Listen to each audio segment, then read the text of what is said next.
Nads. Was Right. that? How does it feel? Right. I even made a new background for our. It looks good. I feel like podcast. Colleen. Do I look like Colleen? On the Clintons. I'm normal. Are you normally on the right, or am I normally on the right? This is correct. Yeah, I think it's because the layout sizes are different because we're on the Clintons page. I see. It's okay though because we don't have any. Oh, we do have a viewer. It's Grant. Oh, we've got two. Fucking hell yeah. We just lied. Dave Lipson isn't even a guest on this podcast. He doesn't know who we are. He probably won't come on. So he is. He's just coming. He's 9 out of 7. I'm more than a 7. 9. Do you know what? Actually, no, I'm not more than a 7. I'm probably like a 6 out of 10 on a good day. Have you seen those videos where they ask girls to rate themselves? Yeah, some of them are fucking mental. But I thought you were going to say, but I'll take a change of direction. I thought you were going to ask me if I've seen the ones where they ask the person, what do you rate yourself? And then they go to the next person and say, what would you rate this person? And then they ask them, what would you rate yourself? And then they go to the next person. Right. Some of those are fucking brilliant. But I know the guy that you're talking about is it's when all like the women are sitting around the desk. No, this one's where they ask, like, if Beyonce's like an 8 out of 10, what would you rate yourself as? And is Beyonce only an 8? It's in this little like scenario. Okay, that's what they say, and then all these women go for like 7. But no one goes above 7.5. It's funny. But yeah, so here we are. We are finally part of the Glinton network. Now I'm just looking at photos of Beyonce. I don't think Beyonce is. I don't think. On the river. What do they call her? Bay? Is that what they call her? Queen Bee. What's another name for her? Can't remember. What have you been up to anyway? Tell me. What you've been to the fairgrounds, haven't you? To the fun. Yesterday, yeah, I was at the showies. We call them the showies here in Scotland. I don't know what do you call it in the Isle of Man or in England. We literally call it the showies. I don't know what you call it in the States. We call it the showies though. So fairground rides, but yeah, it's called the showies. Showies, is it? Yeah. She does have does she have an incredible? Well, yeah, I guess she does. I'm not a big Beyonce fan. Yeah. So there's different eras, aren't there, of Beyonce? Do you is that fucking song "Crazy in Love" does my head in? I can't stand it. Every time it comes on, it does my head in because it reminds me of nightclubs in 2004. And it just does my head in. Oh wait, like I'm not trying to be mean or anything. Like straight off the bat, as soon as we just get onto this, I don't want to see these tips again. This is the first time we've been here, the first time that we've been on the Glintons or it's our new platform. But that Beyonce is not an 8 out of 10. That is not a good look. That's all I'll say on the matter. Okay. She looked like she was. Oh, thanks, Grant. Yeah, cheers, boy. He's got a lot going on. You know what? I had a talk about this yesterday in the gym. So there was a group of about 5 people in the gym, plus me coaching. And between sets, we were talking about timekeeping. And because what brought it up, one of the women was saying that she was in a queue at the airport and they'd been queuing for like half an hour, left, planned, alarm clock had gone early, showered and everything. Yep. Left early, prepared well, packed the 2 days before, got to the airport, queuing up well, blah, blah, blah, blah. And then these numpties join the queue. Excuse me, can I go ahead? Excuse me, can I go ahead? No, I don't like it. No, it's lack of preparation. And there's people that in life just go by like jellyfish, just floating through, and they're always late for everything. They're constantly the late ones. And it's always, I've got so much to do. I'm so busy. No, you're just unprepared. and you leave things last minute and you're a mess. So no, unfortunately not. We, the prepared people, will not cater for your incompetence and your selfishness. I fucking hate lateness. And I've got an autistic son that quite often could make us late. And I don't want to say he could make us late, but there's things that can arise that can throw a spanner in the works from time to time. And I'm still not late. No, there's no excuse. If I am, I just apologize. If there is the odd occasion, I apologize. I don't try and make excuses. I just apologize. It's that they come into the class late. It's always the same fucking people, and they're always 3 minutes late. It's like, mate. Yeah, Dave is late, and we're gonna go fucking mental when he gets here. Everything we just talked about is just going to be forgotten. We're not. We're just gonna, as soon as he gets here, we're just going to be very appreciative that he's actually. Oh, hi Dave. Thanks for joining us. We didn't tell him he had to be here by 7 o'clock. By the way, we said we're going live at 7 o'clock, and we'll have you on the show. Yeah, you know. And I want to show you something else. So, like, yeah, Sean, fuck the white man. And fuck your time. I have got 2 calendars, right? And they're widgets on my phone. So that one is my iPhone, and that one is my family one, my shared diary that I've realized can auto-populate from my personal one. I know what my wife's organized for the week ahead and the month ahead. I know what work I've got on. I've got all my family shit programmed into it. I know I've got reminders and links just in case. I've got 15-minute reminder set up for everything on there so that I know that if I am 15 minutes away from everything I've forgotten, I've got a quarter of an hour to get there, but it never happens. It's so easy to do. Soon as someone says, you only need like a quarter of an hour to get anywhere on that island. Yeah, exactly. But where I was before, it was 45 minutes. That was the reminder. But again, you don't take on too much. Take on as much as you can handle without being late and that you can be prepared for. That's just what it is. Because you can only fail to the highest point of your preparedness. Yeah. That makes sense. Exactly. I tell people that all the time, like clients. Like if you're prepared, doesn't matter what gets thrown like your way. It's like, oh, I'm fucking ready for this anyway. Yeah, exactly. But it's always the same people. It's always the same people that are late, and it's always the people that are there a bit too early. That's the other way. The people that are like half an hour early, and like the clients that get there, hang around. You're eating your fucking sandwich, and you're like, mate, I've been here 6 hours. I just want 10 minutes rest. And you've walked in jolly. Right. And I don't want to sound like I'm slagging any clients off, right?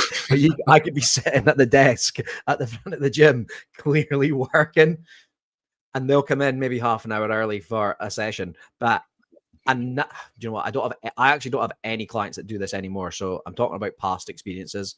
So if anyone's watching this, I'm not talking about you, but they assume because they're early, we're just going to start early.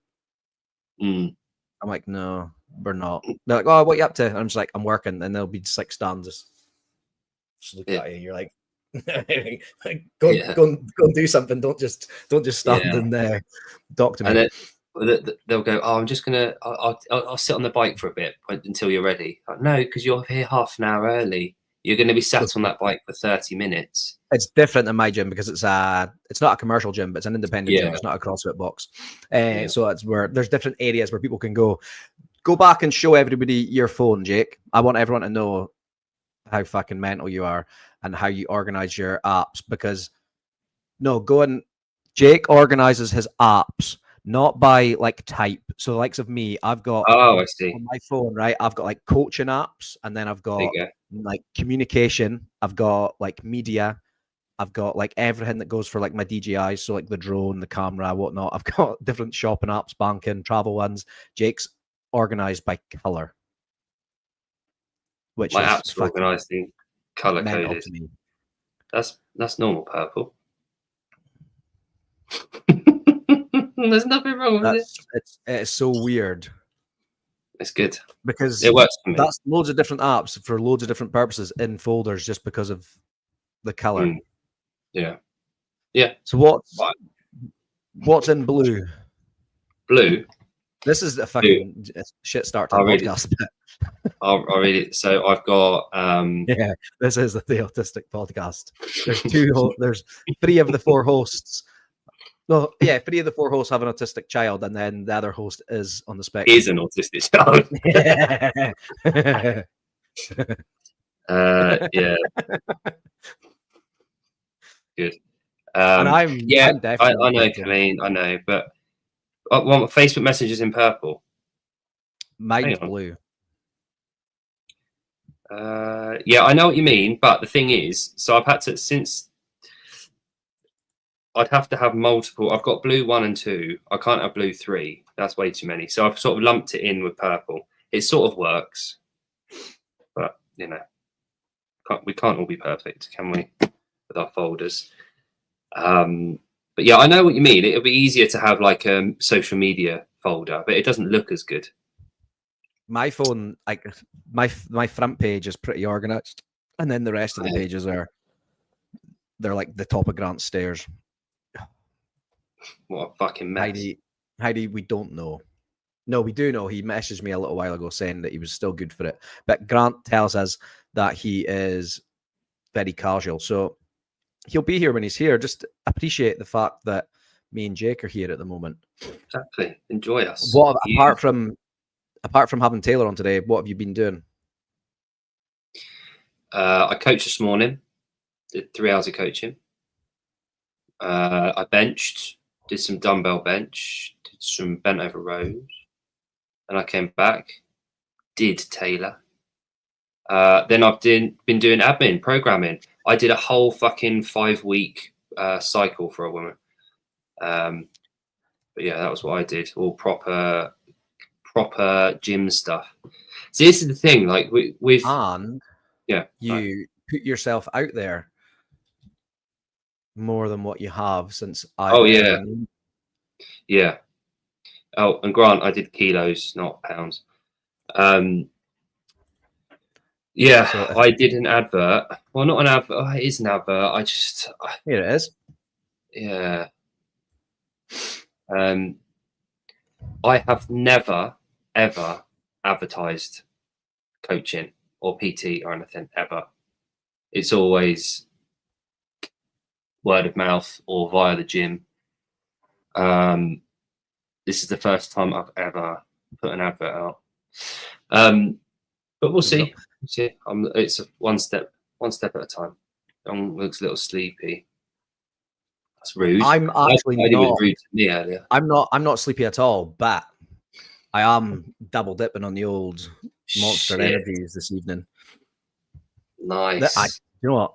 See when people say that they don't like caffeine or they can't handle a Monster or fucking whatnot, I just think you fucking giant pussy, yeah. Yeah. Monster's the elixir of life. Although, to be fair, I fucking love it. So, you know, when I got ill in Ireland, when I went over, I wasn't very well. Since then, I haven't had a Monster. Have you not? No. Do you drink coffee though? Yeah, loads. Yeah. Yeah. So I'm still drinking caffeine, just not Monster. I don't know why. It's just there wasn't a conscious effort. I just can't be bothered. Ken has asked. Oh, here we go. Hey boys. Jake's done his. I've not done mine. No, I did mine Friday. On my own, as intended.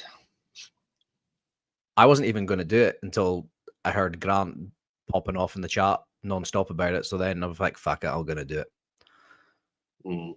I'll do it mine by myself tomorrow. Yeah. Thing is, I was going to do it. No vest. Yeah, I don't need a vest. Fuck that shit. I respect my shoulders too much. It's funny, I had this conversation in the gym actually. Drowning in energy and anxiety. Sean, we'll bring up your habits later with Dave. I think I want to get his opinion on that as well. Buttocks. No, I wouldn't. I like to shit in peace. I don't want to FaceTime while you're on the toilet. But the whole vest thing is fun, isn't it? You're under a vest. Totally unnecessary for 99% of CrossFitters doing Murph. Totally unnecessary. I wore a vest once, and I got halfway through the pull-ups and realized like, oh, I can't do strict pull-ups. I can't do all these pull-ups with a vest, and I took it off and ended up kipping the rest of them and then put it back on for the rest of the workout, which I should have just left it off, but I felt like, oh, I had to keep it on. And that was like, when was that? 3 years ago. Right. And I've not worn a vest since then. Unless it's been unless it's been for like, I've gone somewhere and it's like been like an essential part of the workout to wear a vest for something, but I've not had my vest on for at least two years. Yeah. Hang on. There we go. There's a rainbow outside. RX unpartitioned. Probably can't see that. There's a rainbow outside. I'm wearing a vest for the barbecue. Of course you are. The weather here has been like hailstones and then sun all day today. Yeah, same here. Fuck me, that rainbow is well strong. Do you know what? We are on Glinton and there's a massive rainbow outside my door. Hang on. What I'm going to do. Super gay, isn't it? Yeah. There we go. Hang on. It's weird seeing Colleen in the comments. Do you complete Murph right through? So yeah, I try not to. I've done it a couple of times like that, unpartitioned and just all the way through. But I tend to do like rounds of Cindy now. So 5, 10, 15, 20 rounds, just keeps it flowing. I don't use I do it strict as well. So I do strict pull-ups, press-ups. I do them properly, press-ups as well, not fucking Arthurs. And yeah, squats, I just get my breath back and move decent form. So I don't rush the rounds, whereas a lot of people will race through them. I didn't need to be fair. My fucking heart rate. I was looking at my heart rate, and it was like late 170s. It was like 178, 179 for 26 minutes. Yeah, it is. Of course it is, keeping it real. Of course it is. That's what Dave's always said. It's the way it is. So anyone that argues against that is wrong. So,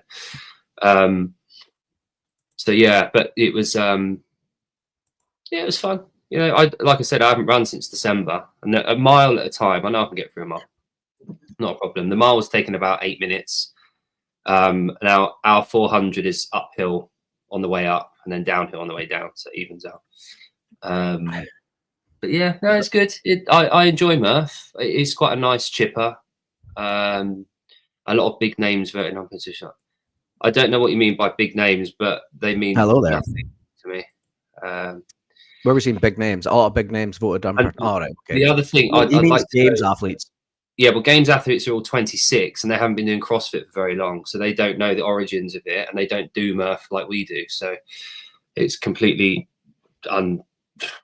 irrelevant what they think, to me anyway.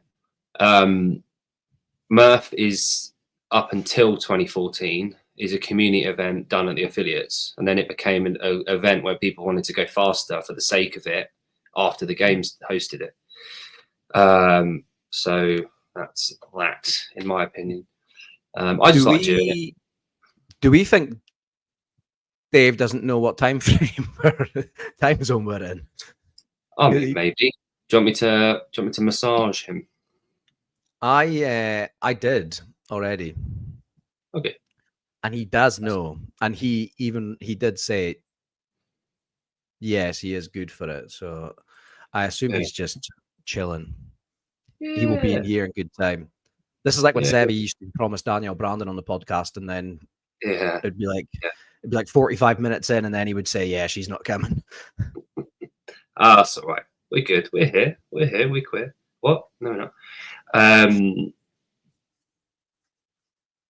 Yeah, good for 7 p.m. Do you know what I think? He might think 7 p.m. his time, but we'll see. I don't know. He okay. Yeah, it'll be right. He's got a kid. He's got a wife. You know how it is. Which is cool. So, he's obsessed with the program, which is cool. Yeah. So what's coming up for the base show in this coming week? I've got a gay. I'm looking at. You've got a gay videographer coming on. Yeah, I've got a guy, an English guy whose name is Jay, who's a media guy. Goes around events, bits and bobs. It is a Pepsi Max Cherry, Sean. That's the best drink. Yeah. Except an Iron Brew, obviously. Ken, if you're on a podcast tonight, you're on Chris's show later, I believe. Jake, can you get JR? JR? What do you mean? Can I get him? Do you mean can I bed him? What do you mean? Oh, you mean on the show? I can admit I've never come over a little queer. I don't. That's good. Only a few people will get that reference. Yeah, probably 3. Krish and myself. On the base show. So you want me to get JR? Now, yeah, I think so. I think, well, whether or not he'll come on the show is another thing. But I would like, I think I would like to pick JR's brains about programming, coaching. The thing that kind of separates us a little bit is the fact that I tried explaining this earlier, and Heidi, as she does, picked apart the bones of a conversation, looking for scraps. My take on stuff that I don't really know much about is I shouldn't really have much of an expression of opinion on it publicly. Like I can tell you that I like the look of trees, but I can't tell you what the names are or anything like that. So I won't go into a conversation about them. I'll just go, yeah, all right, that's fine. But you get a lot of people online going off about stuff that they know nothing about. They've just heard what they've heard, and they're just reiterating shit they've heard already. The thing is with JR, he's an exceptional athlete, obviously for his age. He's same as me, I think 40 to 44. I could be wrong. Exceptional athlete, very good programmer. Obviously, he's an affiliate owner, I think. So programming again, and I think Grant's just said he said that basically keeps him up at night. No, and he's responsible. Yeah. Well, that's the thing, right? So responsible for sending the right 2 people to the games. That has never and won't ever be anything that I'm interested in. It won't. I could potentially have decided that early on and gone down the sport route and programming. I would argue programming for an elite athlete might actually be at this stage more simple than what we have to program for, which is entry level, not entry level, intermediate people with 1 or 2 years experience that have gone through that bell curve of not knowing much, and now they think that they know everything and they actually know nothing, and they don't listen to coaching, they don't listen to program, they RX plus, they use weight vests, they don't scale appropriately, and they get injuries. They're the people that I'm interested in with experience, and I would much rather focus my attention on that. Going back to this point, I get, like, obviously I've never coached anyone to the level that JR has, but I've had clients that have gone to, well, a client that recently went to the British Championships, and I knew personally for her to then go on to like further that I was probably going to be like out of my depth. And that, well, I felt like that. Not saying I was out of my depth, but it was causing me, like, you know, to overthink everything I was doing with her, because it wasn't where my main focus was, if that makes sense. Because I literally want to coach like everybody, like, rather than like just honing like one specific thing. Yeah. And I had the conversation with her saying, like, you know, I've got you to the British champs, but you know, if you want to go, you know, to worlds or win British or whatever it might be, like, you might need to consider going to someone that just specializes in this, and that's all they think about. Which is how we've like, you know, like moved on. And it's not that like I don't want to get rid of clients, but I felt like, you know, this isn't what like my main focus is, and I think I would be doing a disservice to someone if I felt like I was just trying to hold on to them because they were that good, if you know what I mean. And yeah, I could have got her to, you know, British again next year, probably, you know, even better, but it wasn't like my main thing, so I kind of let her go. So I can see why that would keep someone up, but if that's what his main focus is, that's what his main focus is. Well, Grant just said about he does it affiliate program. Yeah, affiliate program, if done correctly, should take a long time. The responsibility to be excellent. Yeah, but the thing is with that is, in what? You can't be excellent in everything. We talked about this recently about the whole the conundrum of the trainer versus the athlete. You never find they require different attributes to be the elite of the elite athlete and the elite of the elite coach. You can't do both at the same time. It needs a different time frame, different mindset. And if you've become an athlete at a young age, so I don't know what JR's past was and what sport he did up until the last, say, 5 years, but obviously he's very good at CrossFit now in terms of being an athlete. But he probably went through a very big developmental stage of learning how to coach and think about others so that he could then be a very good coach. And now he's a very good athlete off the back of that, rather than being a very good athlete in CrossFit and then becoming a good coach and programmer. Never really happens. But when you say excellence, that's such a broad statement. And we can't expect people to be excellent with everything. It's unfair. But on the flip side of that, we shouldn't, and this is my point earlier, was I shouldn't get into conversations and try and assert my opinion on things that I know fucking nothing about and that I'm not excellent in and I don't know about. I should want to learn, but I haven't got the knowledge base to talk about the sport. I can have my opinion on it, which I do, but it's not something I'm really that interested in, to be honest. So that's the difference, I think. But what I would focus on with JR would be the programming at the affiliate level. I would want to talk about that and how he manages the psychology side of it with athletes. It would be interesting to see if what he's programming from the games has any correlation to how he programs for the affiliate. I don't think it will. But it used to do. It used to be that way, but it's not anymore. Like just the sheer volume and like I have this on a much smaller level, where Dan programs over here for the gyms and for a lot of people online. He'll program like an elite version. And then between us, we'll come up with the scaling options. And then for the gyms, for GPP, that in itself is quite a big undertaking. And a lot of the time it's by degree, not kind, gets lost between sport and methodology. It's not really the same thing anymore. It used to be, it's not anymore. Well, that's kind of how I do it for my, like, high rocks, high rocks based clients or people that do like DECA and stuff like that. I'll program for as if I was programming for someone that's going to have like all the time in the world to train, and then I'll pick bits out that I think is most important for the individual client.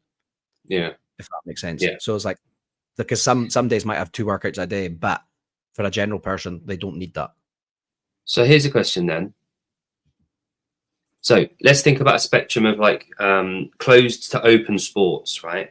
So closed sport, things like javelin, 100-meter sprint, darts. You've got a closed environment that you're in complete control of. There's no external influence. There's no variety. It's the same thing. I'll get onto that, Ken. Thank you for that. Yeah.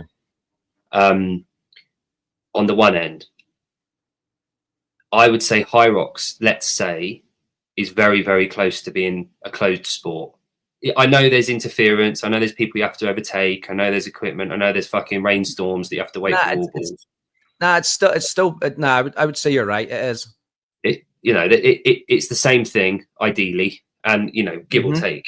On the other end of the spectrum, you've got completely open environments, and I'd say CrossFit is the most open because you don't know what you're getting in for. Whereas like a rugby match is an open sport because you've got the interference of the opposing team. However, you do have the rules. You've got the goal posts. You've got the try line. You've got scrums. You've got lineouts. You've got things and stuff that you have to do every time. It's the same principles.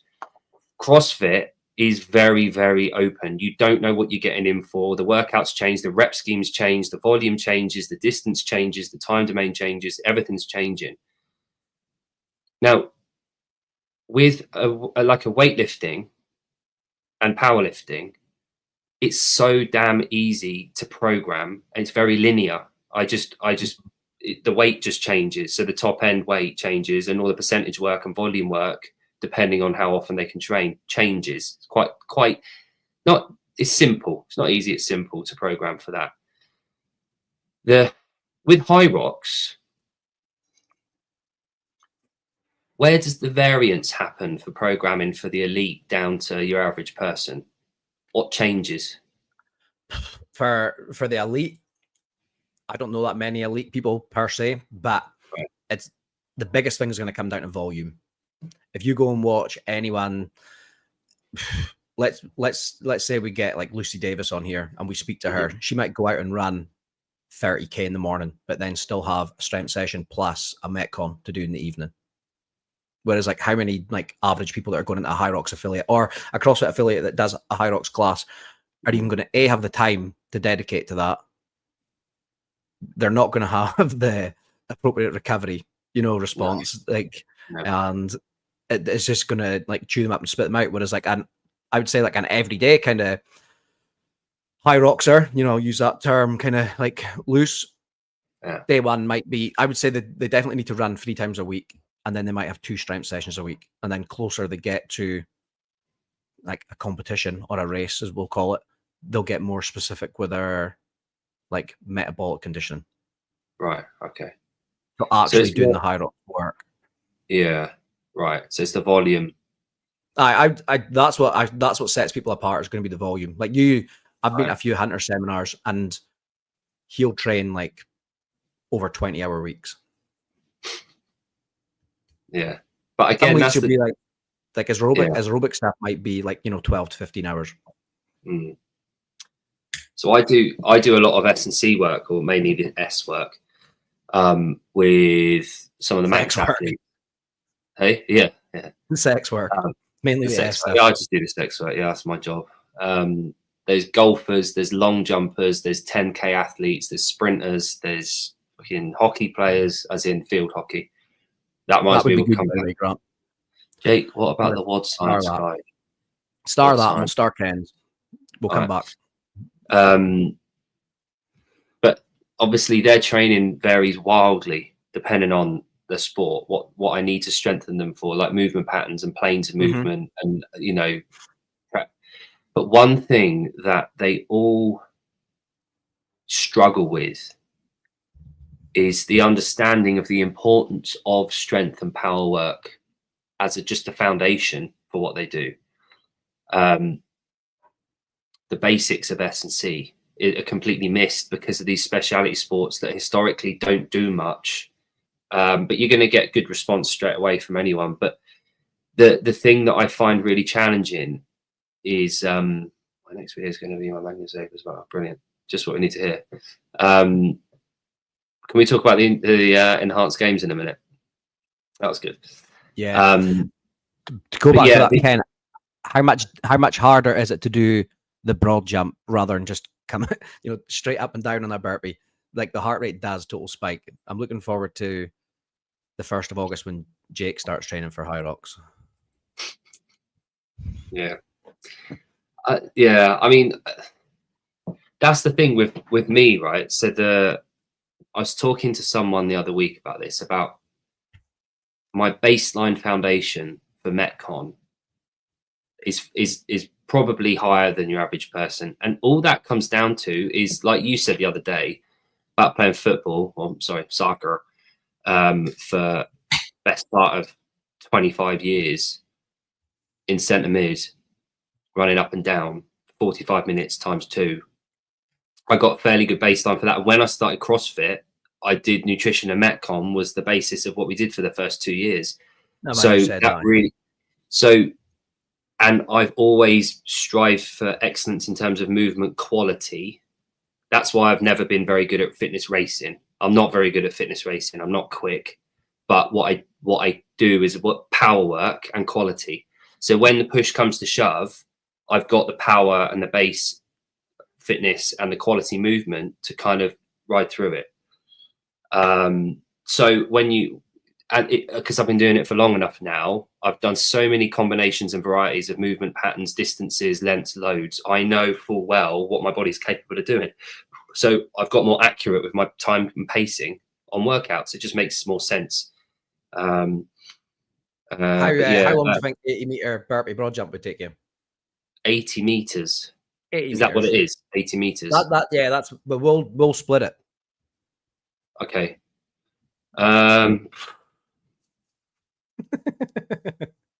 Laughing at Sean's question. Yeah, fucking dick, isn't he? And fucking any day of the week. Like I could have bad leads. I don't think 1v1 soccer's a thing. No. It might be.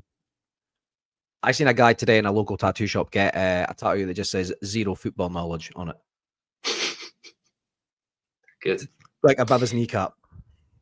I saw your dribbling video. I didn't. I saw you trying to do fucking kick-ups. That's what I saw. But yeah. Murph training starts against you. I've already started, Grant. I did bench again today. But yeah. That's the thing, right? So you think about, like, I only do strict pull-ups, really. Every now and again, I might do a set of kipping if it's like the open or whatever. Mm-hmm. But other than that, it's just strict. I know I've got the movement pattern and the capacity for kipping.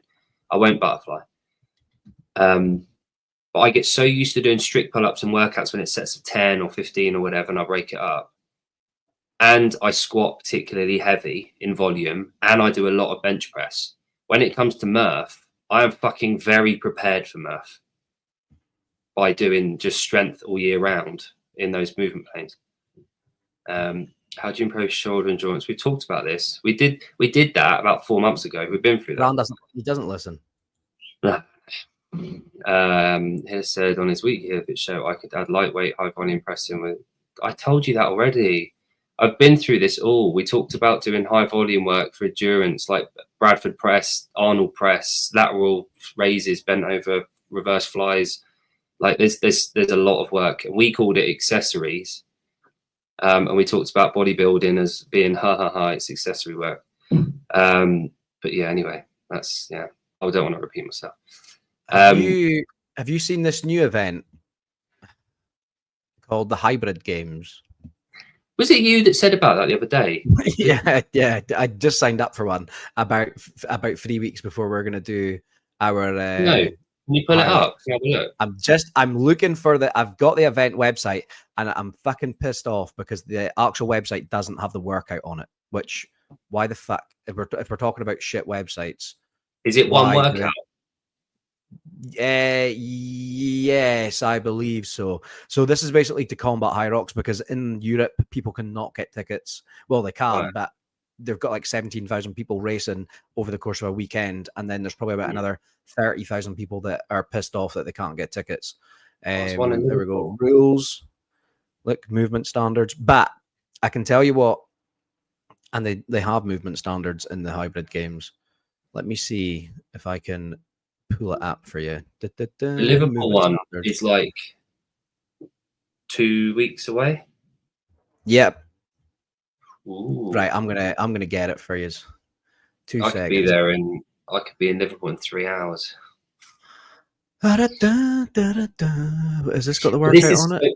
At the beginning of the year, do you remember me saying I just want to, because it's my 40th year, I just want to do everything. Like I want to be able to do everything. But I want to enter all the competitions and all that kind of shit. Here we go. Here we go then. Here we go. Yeah, on you go. Keep talking. High rocks, yep. Yeah. Just want to do everything. I want to be able to do everything. That's all. Someone asked me what my goal was at the gym the other day. You're going to compete? I'm like, I want to do everything. Single race format. So you just go through. So it's, but there's 600-meter runs in between each station. And then at the end of it, there is, there's 10 stations. I don't know. Where's the last station? Because it does not end with a sled. Oh, it does end with a sled. I didn't think it ended with a sled. So it's a 600-meter run, 50 cal assault bike, 600-meter run, 100 wall ball, 600-meter run, kilometer row, 600 run, 100-meter burpee broad jump, 600-meter run, think it's 50 dumbbell snatch. Men use a 22.5 kilo. Women, I think it's a 15 kilo. 600 meter run, I think it's 100 meter sandbag lunges. 600 run, I think it's 200 meter farmer carry. Another 600 run, kilometer ski, and then you've got the sled push. I think this is 50 meters. I'll go back, and then it's got a 200 meter sprint. I think I've got it right there off the top of my head. 60 meters. There we go. So yeah, right, and it's lighter than the Hyrox one. That one's not just 20 and 10. it is the same weight as the open sled, but we're doing pro. Oh right, yeah. Yeah. Okay. So the thing that stands out there for me straight away is the 100 wall balls early on. Yeah, because you finish with 100 wall balls in Hyrox, and Hyrox doesn't have the assault bike, and it also doesn't have dumbbell snatch. Yeah. So I know for a fact I'd be able to pace that a lot not easier in terms of like I find it easy. I know that I'd be able to pace that a lot better than a Hyrox. I know all of those movements, and I know in what combination, like, you know, the intensity based on where they are. Whereas with a Hyrox, that's what I don't know, because I haven't done a sim yet and I haven't done one. Whereas this stuff, I know all of that. I like the look of this event better than I like the Hyrox.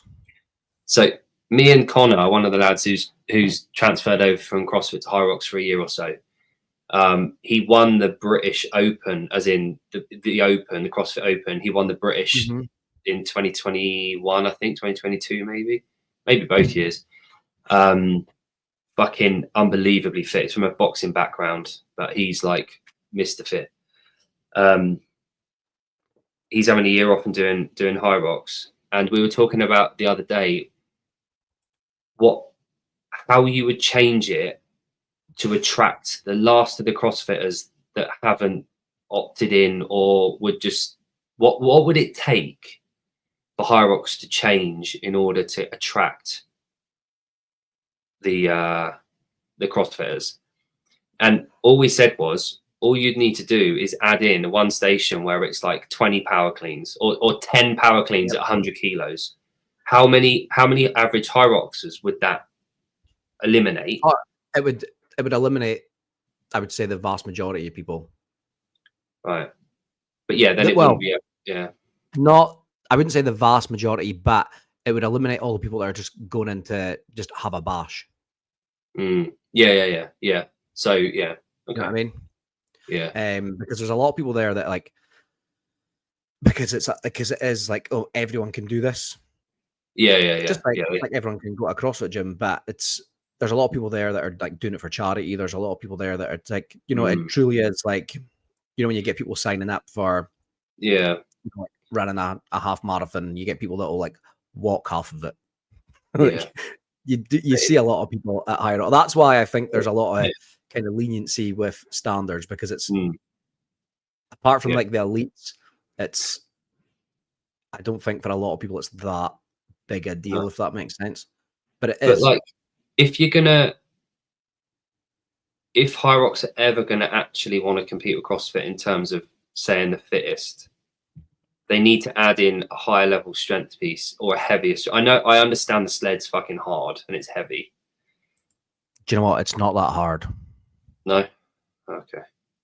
Not to push, to pull. Now the new ropes and I think the new sleds do make it harder, but I've not done I've not done an event since they've changed it to a turf, because it was a carpet before and you could rock up. I've been to like different countries to do it, and you could get a really good carpet and it's like, oh, that felt fucking easy. And then you could rock up somewhere and it's middle of the day, there's been shit spilt in the carpet, it's all worn, there's cables underneath it, and then you get a bad lane and you're like, that was the worst ever. But now it's standardized and it's a turf. Right. Turf wall. So it might be really easy. 100 kilos get real. For me, if you're testing the elite and the top, what was it, the elite 15? We're talking elite 15. But you know what? I don't even know how many of the elite 15 could clean 100 kilos. No, I guess not. But like actually, no, they could clean 100 kilos. That's probably been a bit too harsh on them. But there's guys like Jake Dearden that he's just broke into the elite 15. He's fucking tiny. James Kelly's tiny. I don't know what those guys deadlift and stuff. I don't think they're able to clean 100 kilos. Right. But yeah, I mean, Hunter, it becomes something completely different, obviously. But it was just like we were just talking about what you would need to add in if you had a barbell yeah, there we movement. go.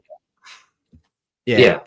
Well, then that does that. You know, that eliminates him. The boss is in. But it's funny though, because James is the best in the world at the moment. And if you were to throw Right. something like that in, he would be like instantly right at the bar. Yeah. Right. Okay. So interesting fact. So that we did star one of Ken's things earlier on. So in Britain and India and probably the rest of the world, when we say hockey, we mean field hockey. We don't call it field hockey. We just call it hockey. And yeah. ice hockey is called ice hockey. So we'd never call ice hockey just hockey. Just nugget of information there. So we don't. I personally know absolutely nothing about ice hockey. I remember the Mighty Ducks film, and I've watched a couple of the funny documentaries on what's it called, Netflix, like some of the. But I know very, very little about ice hockey. It's not something I really know much about. But I'd be very happy to learn. It's pretty cool. I like the look of it. One of my best friends growing up, he played for the Scottish Claymores. Like he was in the UK squad and stuff. So I used to kind of go and watch him play ice hockey a lot. But it's quite in the UK. It's a very expensive sport to play. Yeah, we don't really have many rinks. No, well, there's one local to us actually. There is a local ice rink here, but it's just not a widely kind of appreciated sport over in the UK. No, just never. No. It never really was a thing, was it? Just like American football, there is American football over here, but it's minimal. It's just not like. Yeah, well, I'm assuming it's expensive there too, but we do not like. There's no money in sports in the UK for like kids growing up. There's no, especially in Scotland. Probably I mean, there are a few. There was one near me, the Bracknell Bees. They were a team, but they're shit. It's not like they're any good. And I think that the reason that football, i.e. soccer, is so it's so widely renowned as the most participated sport on earth and the most viewed sport on earth is because of the low barrier entry. All you need is a ball. You can make a ball out of sellotape and paper. Like you can do it anywhere you are. Cheap and equipment. But yeah. And so CrossFit, the UK universities don't recruit people because they're good at sports. No, that's not a thing. So like, to get I know guys from here that have been really good at sports and they've got scholarships to go to American colleges, but the UK colleges don't give two shits about sport. No, it's not a thing. So, for example, if let's just say soccer. Let's just call it soccer for now. We are on the Glinton Things channel. If you take a soccer American, hey there. If I like my one of my best mates, G, his son is 10. He's currently in a youth development squad in one of the big teams in the UK. He will stay in that alongside school, but when he gets to 16, 17, he will then go and move to the club grounds where he will board and he'll become part of the club and play professionally from the age of 16. There's no requirement to go to university at all to get into the sport. If anything, it holds them back because they're peaking. They're getting like a lot earlier. They don't need to go to college of sorts because there's no recruitment via it, and the clubs and the actual club systems are completely separate from universities. Mm-hmm. Universities have nothing to do with sport here. Nothing. There's no correlation between universities and sport. Unless you're in a really rich university that likes fucking rowing. Yeah, there's the odds like equestrian sports and rowing. Like fucking rich white kid sports. Yeah, like not mainstream sports like rowing. Fucking what's the fucking one you play in the horse? Polo. Yeah. Have I told you about that? when I'm that kind of coaching shit. eating. There's probably money that like rich families pile into like Cambridge and Oxford, but Yeah. they're not getting recruited to go to those schools because of that. It's like mum and dad are pumping money into those places to take their kids because they're good at like polo and fucking rowing a boat. But they're the only places they can learn it. Ken, call your mate Joey a sheepshagger for me. Yeah, that helps. They love that. But so my old gym, I think I've said this before, but my old gym was in Eton, and I had a load of the Eton lads come down, Barkley and Buffy and Muffet. Yeah. Well, what was his name? There was this lad from Eton, and his name was something. I'm not exaggerating. It was like Bigglesworth. It was like Bigglesworth. It was fucking mental. It was like just like real Toffington. You know that character in Family Guy with the teeth? Him.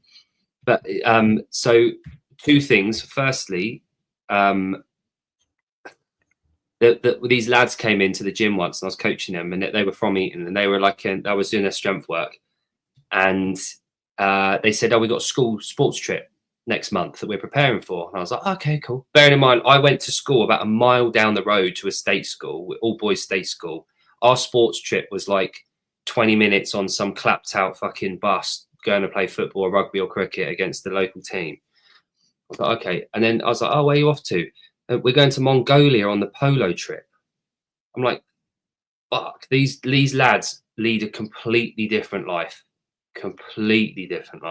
I wish I knew we were going to speak about this, because I would have loved to pull up that area of TikTok. Oh yeah, because it's they live a different world. Fucking mental. Yeah, and it's access. But the thing is, you look at the sports. So you got a couple of rich countries. You look at the US, Holland, and Great Britain, right? You look across the board at who wins all the equestrian sports and the rowing. It's all the rich first world countries that have these colleges and elite systems where the rich people are the only people that have access to these sports.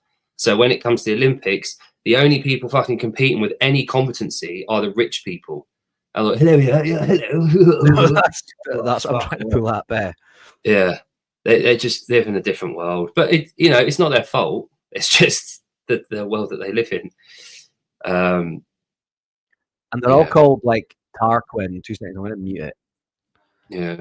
Yeah, they're all called like Tarquin and shit. Yeah. Let's pull up this dude here just to let. Is this something right? So while you're pulling that up, so I'll ask the audience about this, right? The chat audience, fuck off, Jake. The chat. You speak. I've got it muted just now. Oh, okay, yeah. So Ruperts. I used to call these Ruperts. But yeah, what was I saying? Let's go posh boys. Yeah, they are. That, like, again, it's not their fault. Oh, that was it. So we've got a very long history of a class system in the UK, haven't we? So we've got the upper class, who are these twats. Well, they're not twats, are they? They're just that's my chip on my shoulder coming through there. It's automatic just to call them that. But they're the Ruperts, the Tarquins. They haven't got a clue about real life. They're reading Dostoevsky at the age of 5 and doing that, right? So there's them, right? Then you've got historically, Coots. Yeah, that's the Queen's Bank. this is like typical what they like. Yeah, signet rings, Dad's Range Rover, fucking. Yeah, they haven't got a fucking clue how the real world works. No, Jeremy's coming on in probably about 5 minutes. I think he looked at GMT on Google. We're GMT +1 at the moment. But yeah, so we've got this three-tier system, 3-tier class system. You've got the lower class that are the working class. We've got the upper class that control all the money. And then you've got the middle class. Now, I would argue that in the US, you probably don't really have the same thing. The whole purpose of the US, I think, was to have freedom away from that caste system. The American dream is that anyone can break into that upper tier. Now, my question to everyone is, do you think that system is gradually actually becoming a 3-tier thing in the US, because you've got the super elite that control the government and the the Pelosi's and all that kind of people. They're the upper, and then you've got the people that are like probably your Kens that have got a little bit of money and they've done well. They're not the working class anymore, but then you have then got the working class underneath them. But there's a very, very strong glass ceiling in the UK. Like, you can't ever be those people. You are born into that. Oh, like this dude, you're born. No, It's like, listen, this you're dude. born. Fun bulging, can't stop indulging. Like, this is how I'm Tarquin the Third. I'm about to steal your bird. I rap for show while daddy's making dough. Trust fund bulging, can't stop indulging. Not long until my gap year, girls going, ooh, he's raw. You'll see me in my Range Rover. Can't stand that working class odor. Meet me at the Polo, sporting my new Hublot. What about our Monaco yacht? how My much does second that home since I was in a wind you cot. up? Boris is my main man. He's got a game plan. Out shooting pheasant. Oh no, a Labour peasant. And I know that them kind of like hamming it up, but that is how they talk. Yeah, you've got a lot of people like that, especially the southeast of England where I was. And when you've grown up with people like that around that can take all the risk they want and just have a safety blanket, they can go off and travel the world for 2 years in fucking Bombay and then Thailand and come back with all this worldly experience, and yet they come back to where you live. And then they talk about, oh, you simply must travel. Yeah, how the fuck am I going to do that, you dickhead? You're from generational wealth. Like, my dad hasn't got a pot to piss in. I'm not going to Bangkok for 2 years. Well, that's what there was a big thing over here, like for Edinburgh Uni, because Edinburgh Uni is obviously like the school that everyone wants to go to in Scotland. It's the capital. Oh. It's the capital of Scotland. Edinburgh Uni is like the one, but it's just all like it's just all English kids that come up here now, and like there's Scottish students can't actually get a place at Edinburgh Uni because of it's like all the toffs buying their spots at Edinburgh Uni. Right. Yeah. Like, but does it never used to be like that? No. I mean, yeah. The good thing is, does Scotland pay for university for their natives? Is that right, Steve? Mate, I actually don't know. I don't think so. Ken, I think we can agree on. I left school. Oh, Quidditch. I left school before I was even 16 years old. Nice. Do you know that? I went back and did my exams, and then I went to college and did mechanical engineering, and then still didn't work with that, and then I went into work and care. But I hated school, so I've got no idea about the universities. No idea. No, I mean, you went to university.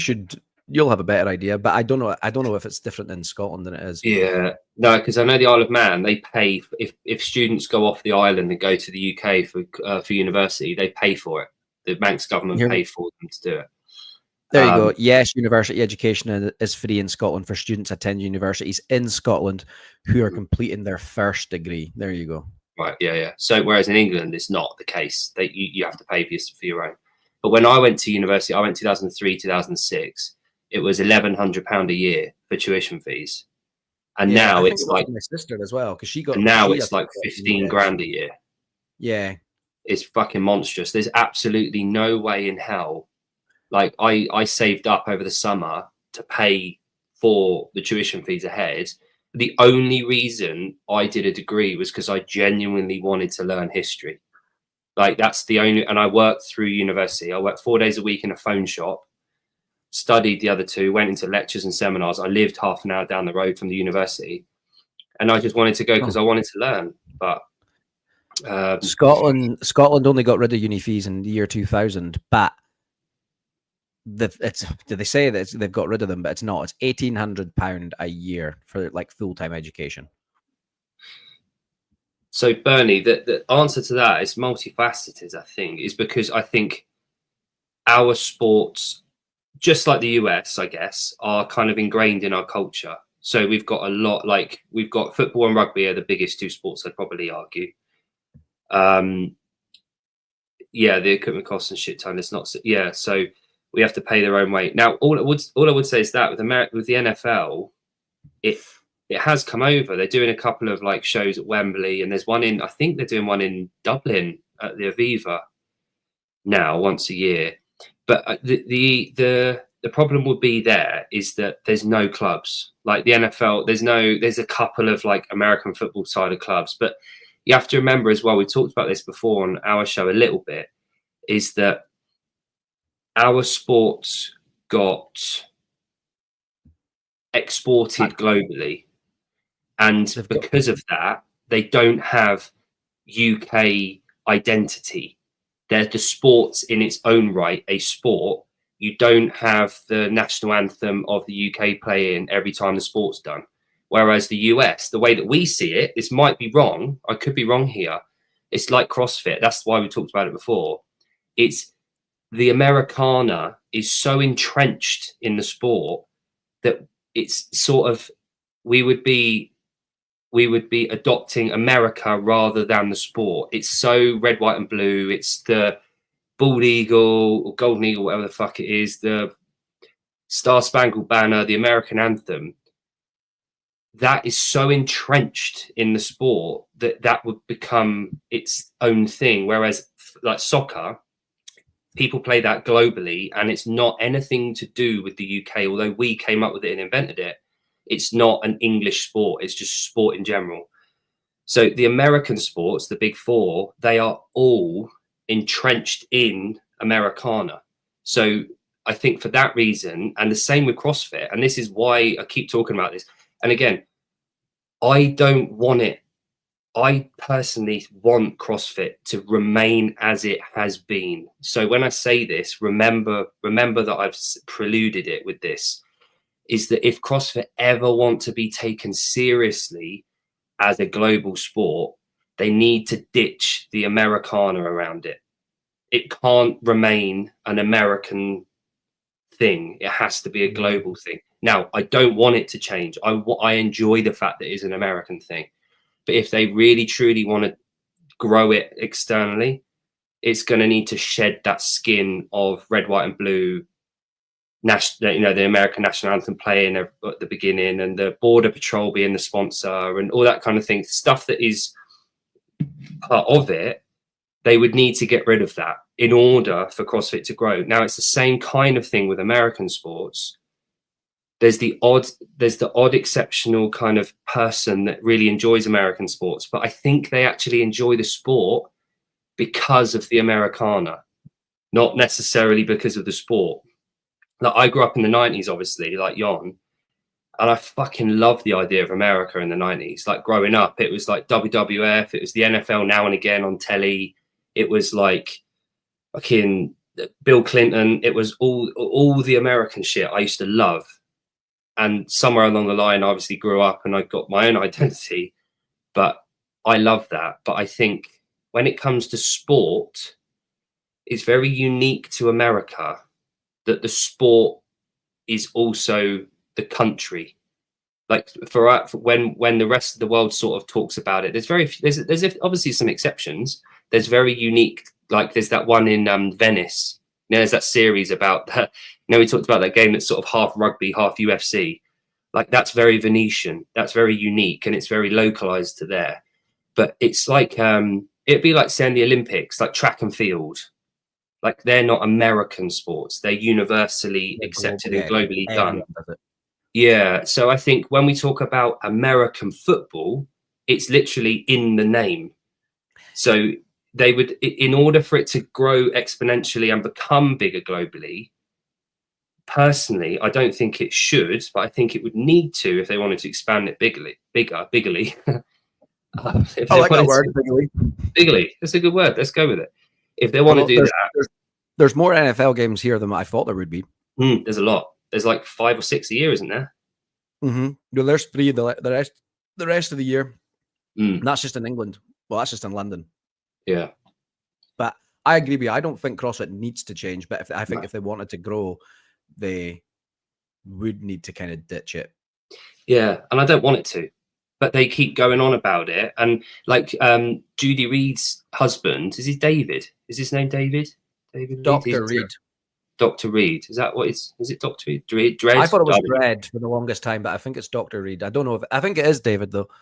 Okay, well, he made a good point the other day on one of the shows about they were looking at the location of the games, and they kept talking. That Savon was talking about this earlier as well. When I was about to ring in, I couldn't be bothered.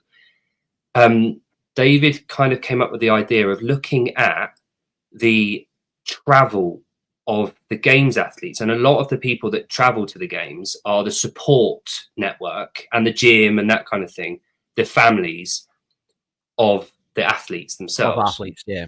So if you were to get somewhere, if you were going to look at access for the most amount of those people to feel like they can travel there, what they would need to do is to map it out about where they're coming from, and then Grant uses AI, find the most central place on Earth to suit the shortest travel time for all of those games athletes and families. And then you would be able to say you've got it in the right place for that specific reason. And Savon was talking about the lower. Yeah,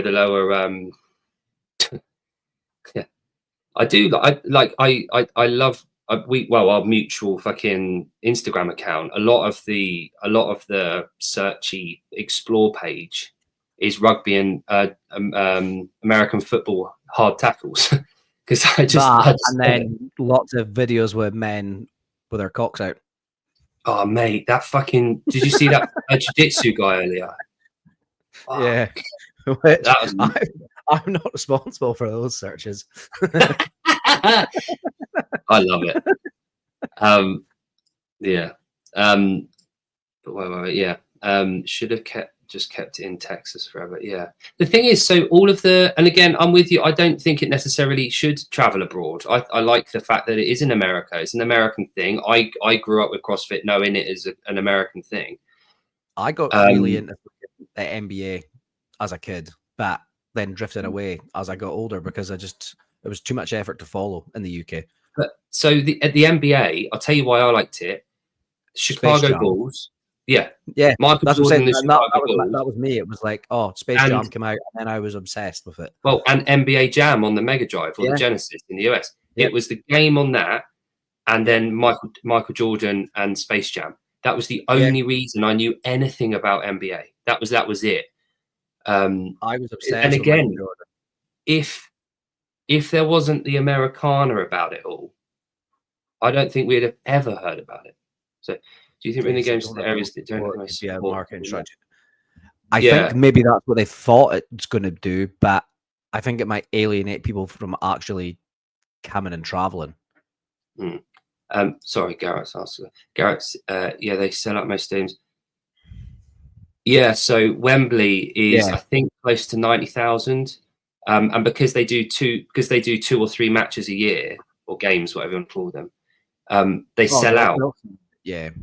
They sell out. But having said that, like pretty much without fail, every single soccer game is like waitlist across all the top teams. All the stadiums are packed out and sold out. Our attendance for live sport is fucking mental. It's all we have to look forward to, basically. Wembley's 90,000 seats. Yeah. And Man United are about to build a stadium, the Wembley of the North, they've called it, that'll rival it. Like the Etihad is something like 75,000. You've got multiple stadiums that are that size, and they sell out twice a week, every week. And our season at the top end of our football season runs from early September through to the end of May. They have June, July, August. They have 3 months off, and then it's back on it. They play an average, I think, of about 65 matches a season. It's 2.5 matches an average a week. So there's a lot. And each time those stadiums fully sell out and there's a wait list. So that's the kind of attendance we have at the sports that are very popular. Now, when we're looking at like CrossFit, and they were talking earlier about this with Savon, if they potentially, let's say, I don't know, if they put it in Dubai, right? The games in Dubai. Not that I think they should. Again, I prelude this with I want it to stay in America. However, thinking differently, if they put it somewhere like Dubai, somewhere like Berlin, somewhere very, very central to the globe, as in travel time for people, they are insanely popular cities. Access is through the roof.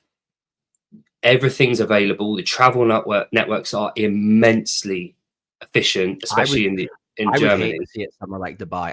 I'd rather Berlin. Yeah, Berlin, like somewhere on those lines. Even fucking not Paris, but Berlin.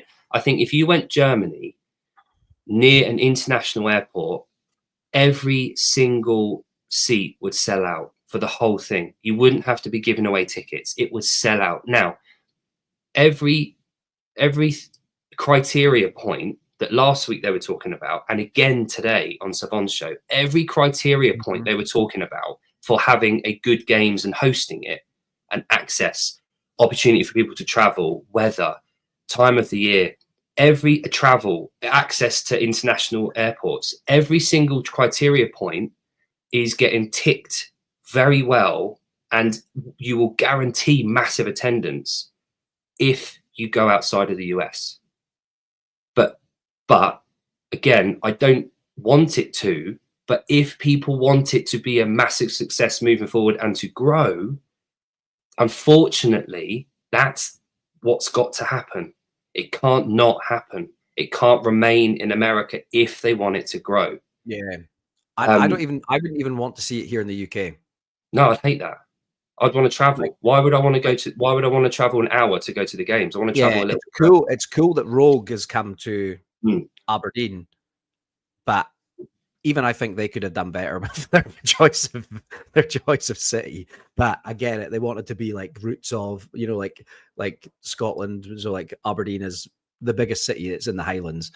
Edinburgh, I don't think there would have been a suitable venue for it. Glasgow, I don't think there would have been a suitable venue for it. So Aberdeen's the place. But yeah, but I would hate to see the games here in the UK. I'd much rather go to like Berlin. Yeah, and things like weather. Like we can't guarantee decent weather in the UK, whereas like somewhere like Berlin, it's obviously about an hour further south than us. You're getting near it. You just smudged your no, I don't know what it is. I think it's like the sun's coming through my blinds, and now it's like it's all fucking. I don't know what's going on. I know, Garrett, but do you know the beautiful thing is, if it's in Germany, I can drive there. You would fly to Germany? Nah, I'll drive. Well, I would fly. Germany's like 2-hour flight. What's that? Berlin is 75k. What's that? Capacity for what? Stadium. I don't know. I'll be honest. Okay. I don't think you're not selling that out. You're not selling out 75,000 people stadium for CrossFit Games. But if you think about it as a festival, like it is intended to be, and the vendors and all that kind of stuff, Wembley wouldn't be a good place for the games. Wembley is a fucking shithole in the surrounding area. It would be shit to have it in London. London would not host it very well. I wouldn't want it in London. I'd want the outskirts of Berlin or somewhere like that has a very good transportation system, access, food and drink aplenty. Well, we were meant to have a fucking ex-pro baseball player on the show tonight, but he hasn't fucking turned up. Yeah, and Bernie, you're absolutely right. These, like your sports that you've got, there is untapped market. And do you know the frustrating thing for me, right? And we talked about this a bit earlier about like access to sport. I've talked about this a little bit about CrossFit as well in the past. Somewhere out there on earth right now is someone that, given the right access and the right training, would fucking wipe the floor with anyone currently doing CrossFit. They're out there. There's probably 100 of them. There's 1,000 of them, but they haven't had the access or the availability to go to a club or an affiliate or out there. They're out there somewhere. I would love to see that. Same with all the other sports. I know you don't watch UFC, but it's like Francis Ngannou. Yes. I know his story. You know, like his story. It was like he just needed that opportunity to get that chance. And then once he had it, he fucking like ran with it. There's people out there like that, fucking probably all over the world, that just don't have. It's just like the circumstances. Yeah. Which is why soccer or football, we probably have got some of the best out there available, because the access to clubs and to It's systems, so easy. Yeah. it's quite easy. You look at like Prague, Ken, that's a fucking great shout. Prague would be amazing. Where would they have it in Prague? I've been to Prague, but for very different reasons. Yeah. So I used to, but in a previous life, I worked for a beer company. So Prague's obviously like, capital city of beer. So we used to go there quite a lot, and there was a couple of instances where we didn't go for that kind of thing. Players' unions were allowed transatlantic franchises. What beer company did you work for? Well, the company that owned Peroni, just Miller, SAB Miller. So they owned Peroni. Pilsner Urquell was the main one. So Pilsner Urquell were the original Pilsen, like they're from the Pilsen city. But the history there was fucking insane. Like so they're and Ghent in Belgium is this city is mad. Like the story of Ghent is crazy. So that in the 13th century, they had something like 40 different breweries creating beer in the city of Ghent around the cathedral. So all the monasteries used to be in charge of the breweries. It was the monks that were making it. And big beer, yeah. They basically used to work for Big Soda too. Yeah, I did. I worked for Coke for 4 years. The church decided at the cathedral, they all got together and they cut off the water supply to the city. So no one had access to drinking water. So that everyone were forced to drink beer as their liquid. So all the kids were basically, it was weaker then, so you'd have 2 or 3% equivalent. But it was all pasteurized and sterilized liquids they were getting in. And for the best part of about 100 years in Ghent, everyone was just full on alcoholic from the age of like 2 when they came off the boob. It's fucking nuts. The whole Ghent is this insanely rich, beautiful city. But Pilsen in Czech Republic, outside Prague, it was basically raided by the Nazis during World War II, and they built tunnels underneath in preparation to hide the beer kegs from the Nazis getting it. And then after World War II, they got them out, and there was this beer that stood still for like 5 years during World War II. It's mad. Fergie, I wanted to go back to something Fergie said, right? It was about music festivals here, and someone in the chat tell me like how big are music festivals in the US, because he's right. The UK music festivals are fucking huge when you think of like a number of attendance. Like, have you ever been to Glastonbury? I've never been. I've seen the videos, but I've never been. Yeah, I've never been to Glastonbury either. I really would like to go, but it's over 200,000 people that attend. Yeah, and that freaks me out. It's like F1. I know the Drive to Survive series has obviously brought F1 to a different light. 400,000 here. Maybe you guys are bigger then, because I think Glastonbury would probably be like, but that's camping. 200. That's over 210,000 people that camp at Glastonbury. Yeah. I think in terms of music festivals, I'd imagine I would have thought the US would have been bigger. Like that in terms of they've got the space and the acts and like less travel time for them. But I don't know. Leeds and Reading's like 250,000 people.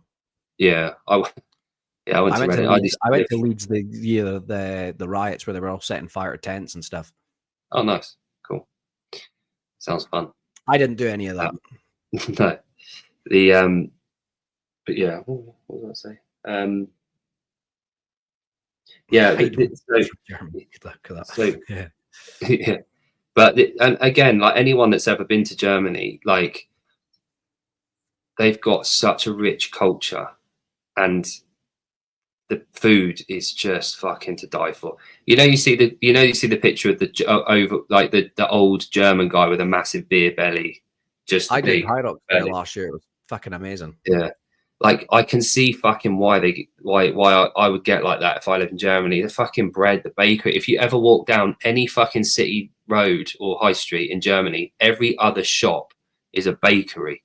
Like I bet it's not even like just a bakery. It's like a little coffee shop that then has the fucking like all the cakes, but then it's got all the different pastries, all their like croissants and shit is just like filled with fucking cheese, fucking sausage. it's Yeah, fucking proper class. like proper salty pretzels as well. The big doughy hot fuck me, and the beers, just the real deep fucking ale beers, just amazing. I want to do Oktoberfest, I think. But yeah, no. So going back to CrossFit before I get really hungry again. I've already had my dinner. Yeah, the when it gets lost in, yeah, it gets lost in translation, I think, on in a chat with Savon or whatever, you know, when we're in the chat and someone picks up one word and then it doesn't quite, you know, and then I just run with it. But with CrossFit, the thing that obviously brings us all together, the way that we know each other, is through CrossFit. If they are very serious about growing CrossFit globally, as in affiliate numbers, participation rates, the sport, everything like that, if they want to do that, they need to take the steps to move it away from clever. They can do it. They can do it smart. They can do that.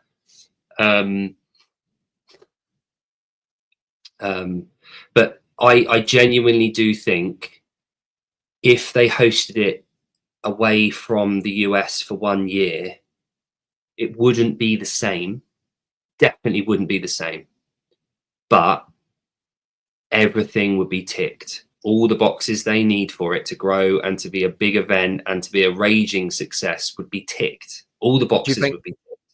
Do you think CrossFit could do you know how they did the Open twice in 1 year? Do you think they could maybe do like summer and winter? Not so they do the games in the summer, but then maybe I know there's Rogue as well, and they probably wouldn't want to conflict with Rogue, but do you think they could do like a separate thing where they come, and it's not even like they do another games, but they have like their own like invitational, or they do the thing, you know, like the like Team USA against like the world kind of event, the and they get like thing.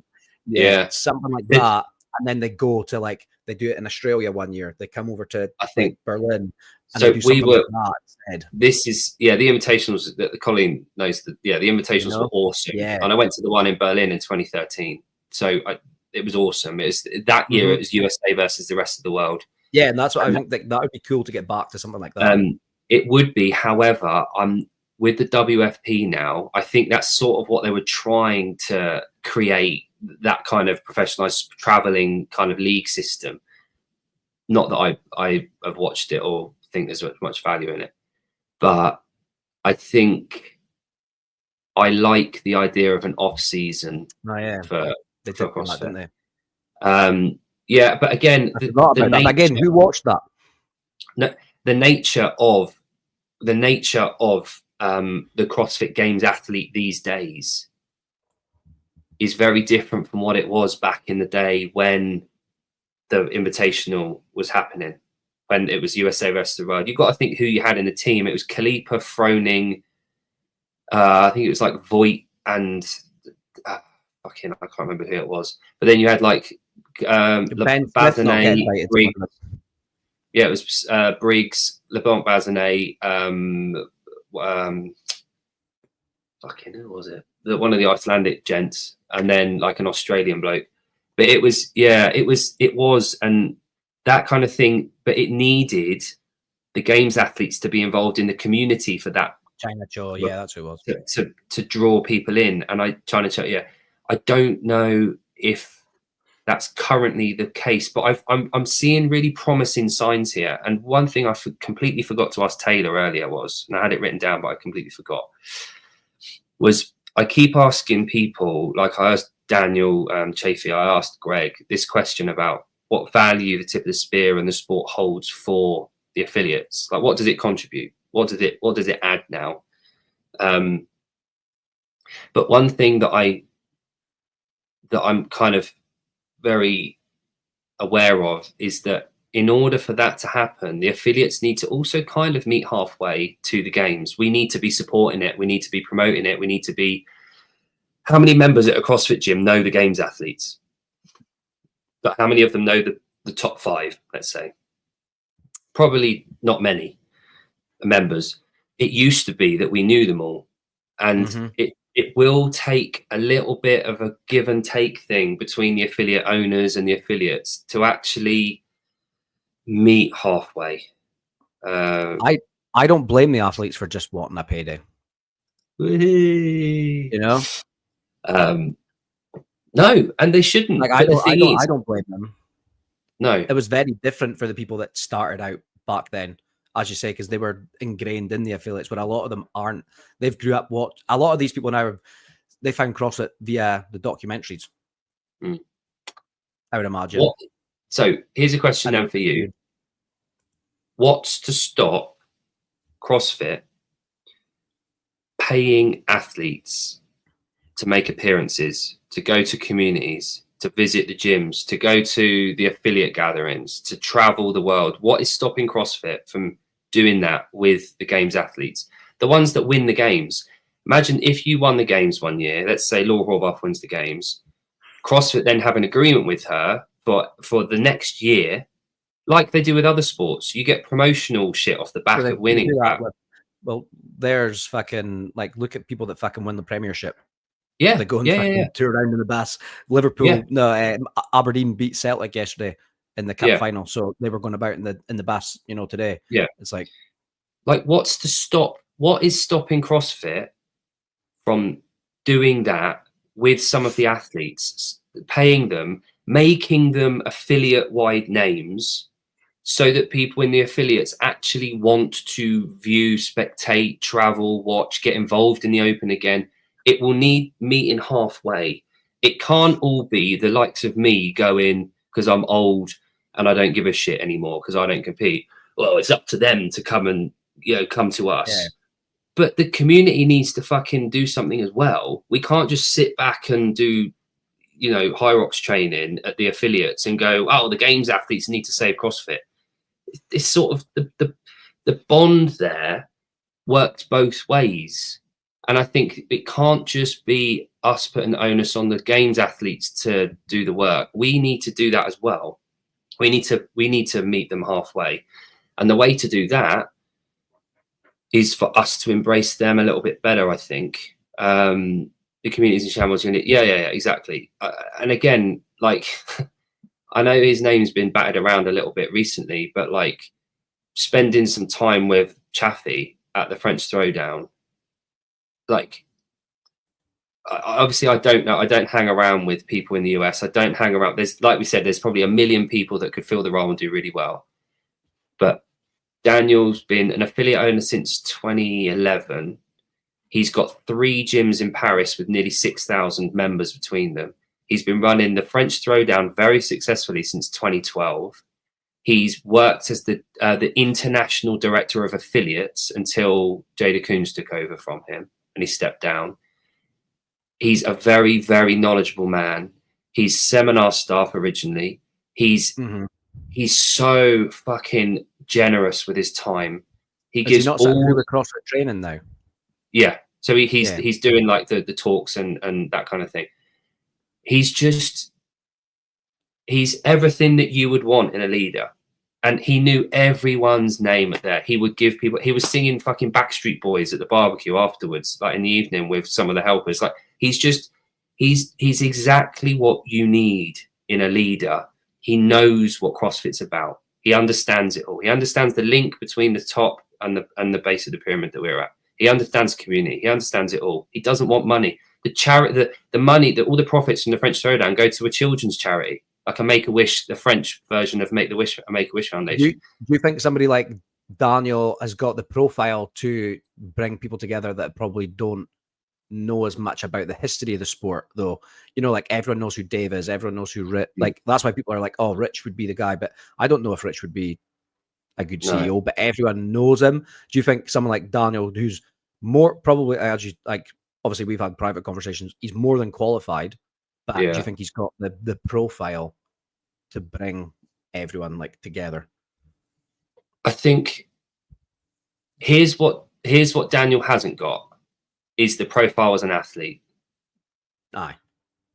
And as much as I think if thrown in, like Ferguson, if thrown in but got given the job of CEO, or he was leading CrossFit, I'd be very happy with that. I wouldn't have any issues with that. I think Fronin's the fucking man. He was the #1 boy when I got into CrossFit. He's the man to this day. Fucking love the guy for what he's done. However, there are a few little things, like, I know it sounds silly, and I know he's just playing to his strengths here, but it always gets me when they're panning around in mayhem and they're looking around the gym, and around the entire gym are pictures of Rich. It's all posted. I think people go there because they want to see Rich. Yeah, but do they want to mean? see posters of him up all in the gym? I don't don't know. Like, there's something, and I can't. Do you think that's him, or do you think that's the team that's around him that have... I don't know. That isn't a reason for him not to be CEO. But the point I'm making here is that Daniel hasn't necessarily got that household profile within affiliates because he never puts himself at the front. He's always promoting everyone else around him, lifting them up, not wanting to be the center of attention all the time. And I think if you're looking for someone that's really genuinely going to altruistically grow something for the sake of the community and everyone globally around them, you probably need someone that isn't going to necessarily want to be the face. Do you know what I mean? Yeah. Not that Rich has ever said that. I don't think Rich has ever, I don't think he's ever said he'd be the CEO. No, I don't even know if he would accept it either. No, exactly. He'd probably say "fuck you" and not doing it. But it's just one of those things where, like, and this is an ideal world. It's when you're looking for the ultimate person for the role. I think, like, Rich fits all the criteria. But is there someone else better, I think, that suits it? Again, Daniel has traveled the world. He's gone to every single country. He's been to affiliates. He speaks 4 different languages. Like, he's so fucking intelligent. He's a well-traveled man. He's worked at affiliates all around the world. He's worked at CrossFit already. He knows all the seminar staff. He's looked after them. He knows Dave and Greg very well. Like, he's so well connected, but he's one of those guys that just go, hey. Greg flew out to the French Throwdown. Yeah, to see him. Yeah. Like, and stayed with him. Like, he stayed with the family, and the families know each other. But he flies under the radar. And it's like politics. You know, when people talk about the people that you don't want in politics are the people that want to be in politics. The people that you want in politics don't want to be in politics. Yeah. This is an interesting take from Fergie, that he blames O'Keefe for creating sponsorship that allowed athletes to focus on training rather than coaching. And yeah, but as I say, they've taken those opportunities, but I don't blame them for taking it at all. But yeah, a lot of them, a lot of the OG, like, you know, the 09, 010 kind of like squad, they didn't have those same opportunities, so they had to just grow. I would say, I don't want to use the term organically, but it was organic, wasn't it? Yeah. Like, yeah, like you laughed there with the organically reference there. It was a good one. Love that. Yeah. And then I won't go back to this one. Like, Matt's fault or timing of the sport. Some of it's probably timing of the sport, but I'm pretty sure Matt said when he walked into the affiliate, he just did his own thing anyway. Yeah, he didn't care about the community. So he didn't care about being part of the affiliate. He just took himself off to the corner and did his own thing. And it worked. Yeah. It worked. Anyone remember Oakley Rich? Do you remember what I remember Rich doing? I've never noticed that. Grow. I don't know. Rich did this advert for this, and I'll tell you another story about my mate. He did this advert for this rowing machine that was like a cube, and it was like a portable rowing machine. And you could lie on a table and use it as like doing like a fucking swimming thing. And I can't remember the name, but it was like, I think that was the first advert that I saw him do after he'd retired, and I was like, oh no, he's Rich Fronin. Doesn't need to do that. The whipper. I remember that thing. Whipper, something like that. Yeah, it was like, fuck me. But yeah, what was it? Organic. The cube. Was it called the Cube Rower? No, it was something on those lines. But yeah, it was those first couple of years after he retired, or was it? Yeah, he just retired, wasn't it? It's like 14, 15. And it'll get attached to your door and stuff. I think so. It's like a cube that you could wiper, a wiper or whipper. Yeah, yeah, I think that's right. CrossFit. I can't find it. But like you say, I can't blame them for wanting to do that. But look at the athletes now that we all find entertaining, endorse, buy their products, want to do well. We're behind them. It's the ones that fucking take it on the chin, find things funny, have a sense of humor, and engage. And like Hopper recently has been getting more of a personality. Colton Mertens is fucking hilarious. Alex Gazan, what she did yesterday was fucking awesome. Like just leading from the front and showing how to fucking make light of something. If more people didn't take themselves as seriously like that and enjoyed themselves, yeah, that was it. Fucking bullshit. That was it. Isn't it? Fucking hell. And Richard's on the website. Look, there we go. Yeah, there he is. Is he still an ambassador? No, this is an old website. Yeah, this is an old website. This is like where they're crowdfunding for it. Look. Ah, right. He joins the River team. Right, okay, yeah. But yeah, and yeah, the Kenneth's right there. I bought all comments up. I've got 2 fucking t-shirts from Vindicate that I didn't need, but I bought in because I find Colton fucking hilarious, and he engages, he rings up, he's a normal person, so well, except the thing, but he's just funny, and he's got a really good sense of humor, and he engages, and he comes like Sprague. I find really funny. He's fucking brilliant. He's grown on me so much over the last year.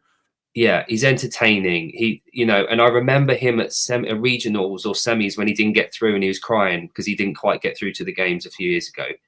Like, he's gone through that process of hardship and he's just fucking funny. And the thing that we really need, that I think we really need, is some female versions of that. Some really fucking funny, entertaining, engaging female athletes that we can really get right. I wasn't seems cool at first. Yeah. Again, I think he came around in the wrong era for him. If he was now, he'd be like Team Rad, Team Frog Grips, Team this, that, and the other, cruising the world. But again, it's tough. But they have an expectation of high earning potential for being in CrossFit. But unfortunately for the male athletes, it doesn't really pay off on social media as much as it does for the females. It just doesn't, and it never will. No. They're not going to have the same appeal. Sex sells, and I'm not saying that a lot of them are out there, doing that, like with sex sells, like trying to like market that way, but they don't even they don't need to try, because men will buy into them so much easier than what they will other dudes, and women buy into men. You know what I mean? Fucking men buy fucking weird shit on the internet all the time. So if a female athlete goes and puts up an Instagram subscription just to watch what they do during their day for $7.99 a month, there'll be fucking 20,000 men that'll buy it. Yeah. Do you know what I mean? Yeah. Men are, like someone says all the time, men are weird, men are creeps. Whereas Colton Merton goes and does a sub only on Instagram for $5.99. How many people are realistically going to give him that?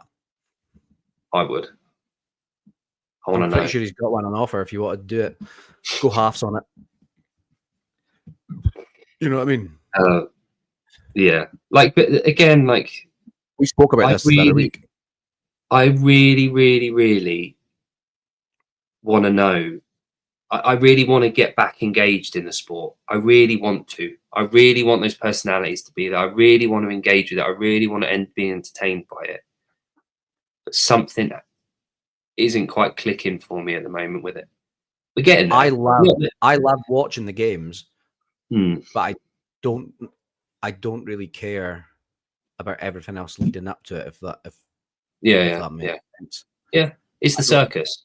Yeah. I used to. From 2015 until about 2 years ago, and then I just I don't know. I just kind of stopped watching as much, but I still watch the games every year, and I love it. Yeah. So And I here's love so. rowing. Do you know? Can you name me another sport where the women's version is as popular, if not more popular, from a male viewership than Tennis. It's not more popular, but people love women's tennis. It's certainly the not men? more popular. Yeah, I would imagine so. But I wouldn't say it's more popular than the men's, but it's right up there. Like, you're not going to get a bad attendance at a Wimbledon's women final. No, but Wimbledon's like how big's Wimbledon? Like it happens once a year, doesn't it? But yeah, like, well, it's like any of the majors. Any major final, you're not gonna have a shit attendance for the women playing. no, I guess not. But there's a traveling aspect. You know, they go all around the world, don't they? Mm-hmm. Olympic sports, figure skating. Yeah, but they that's come the around only every other 4 years, sport I don't could they? mention it. That's the only other sport I could probably mention. That's probably, I wouldn't say they're on par with the men, but they're up there. There we go, Sam. But again, that's the only sport that I'd prefer to watch the women's field go. But I would probably argue that CrossFit's very unique in that sense, is that the men and women compete on the same day. They do the same workouts. They do the same everything at the same event, the same viewership. Everything's pretty much the same. Whereas, on you go. Sorry. On you go. Women's field. Yeah, I actually find since Tia's left, I find the women's competition more like intriguing, and it was more exciting that first year she wasn't there, and then obviously she came back, and it was exciting to see if she could win it again. And then it turned out to be not very exciting because she like dominated that. All right. Now that she's not going to be here this year again, and we don't know how Laura's going to compete, that's going to be really exciting to watch a women's field, I think. Yeah. All right, I've refined my question.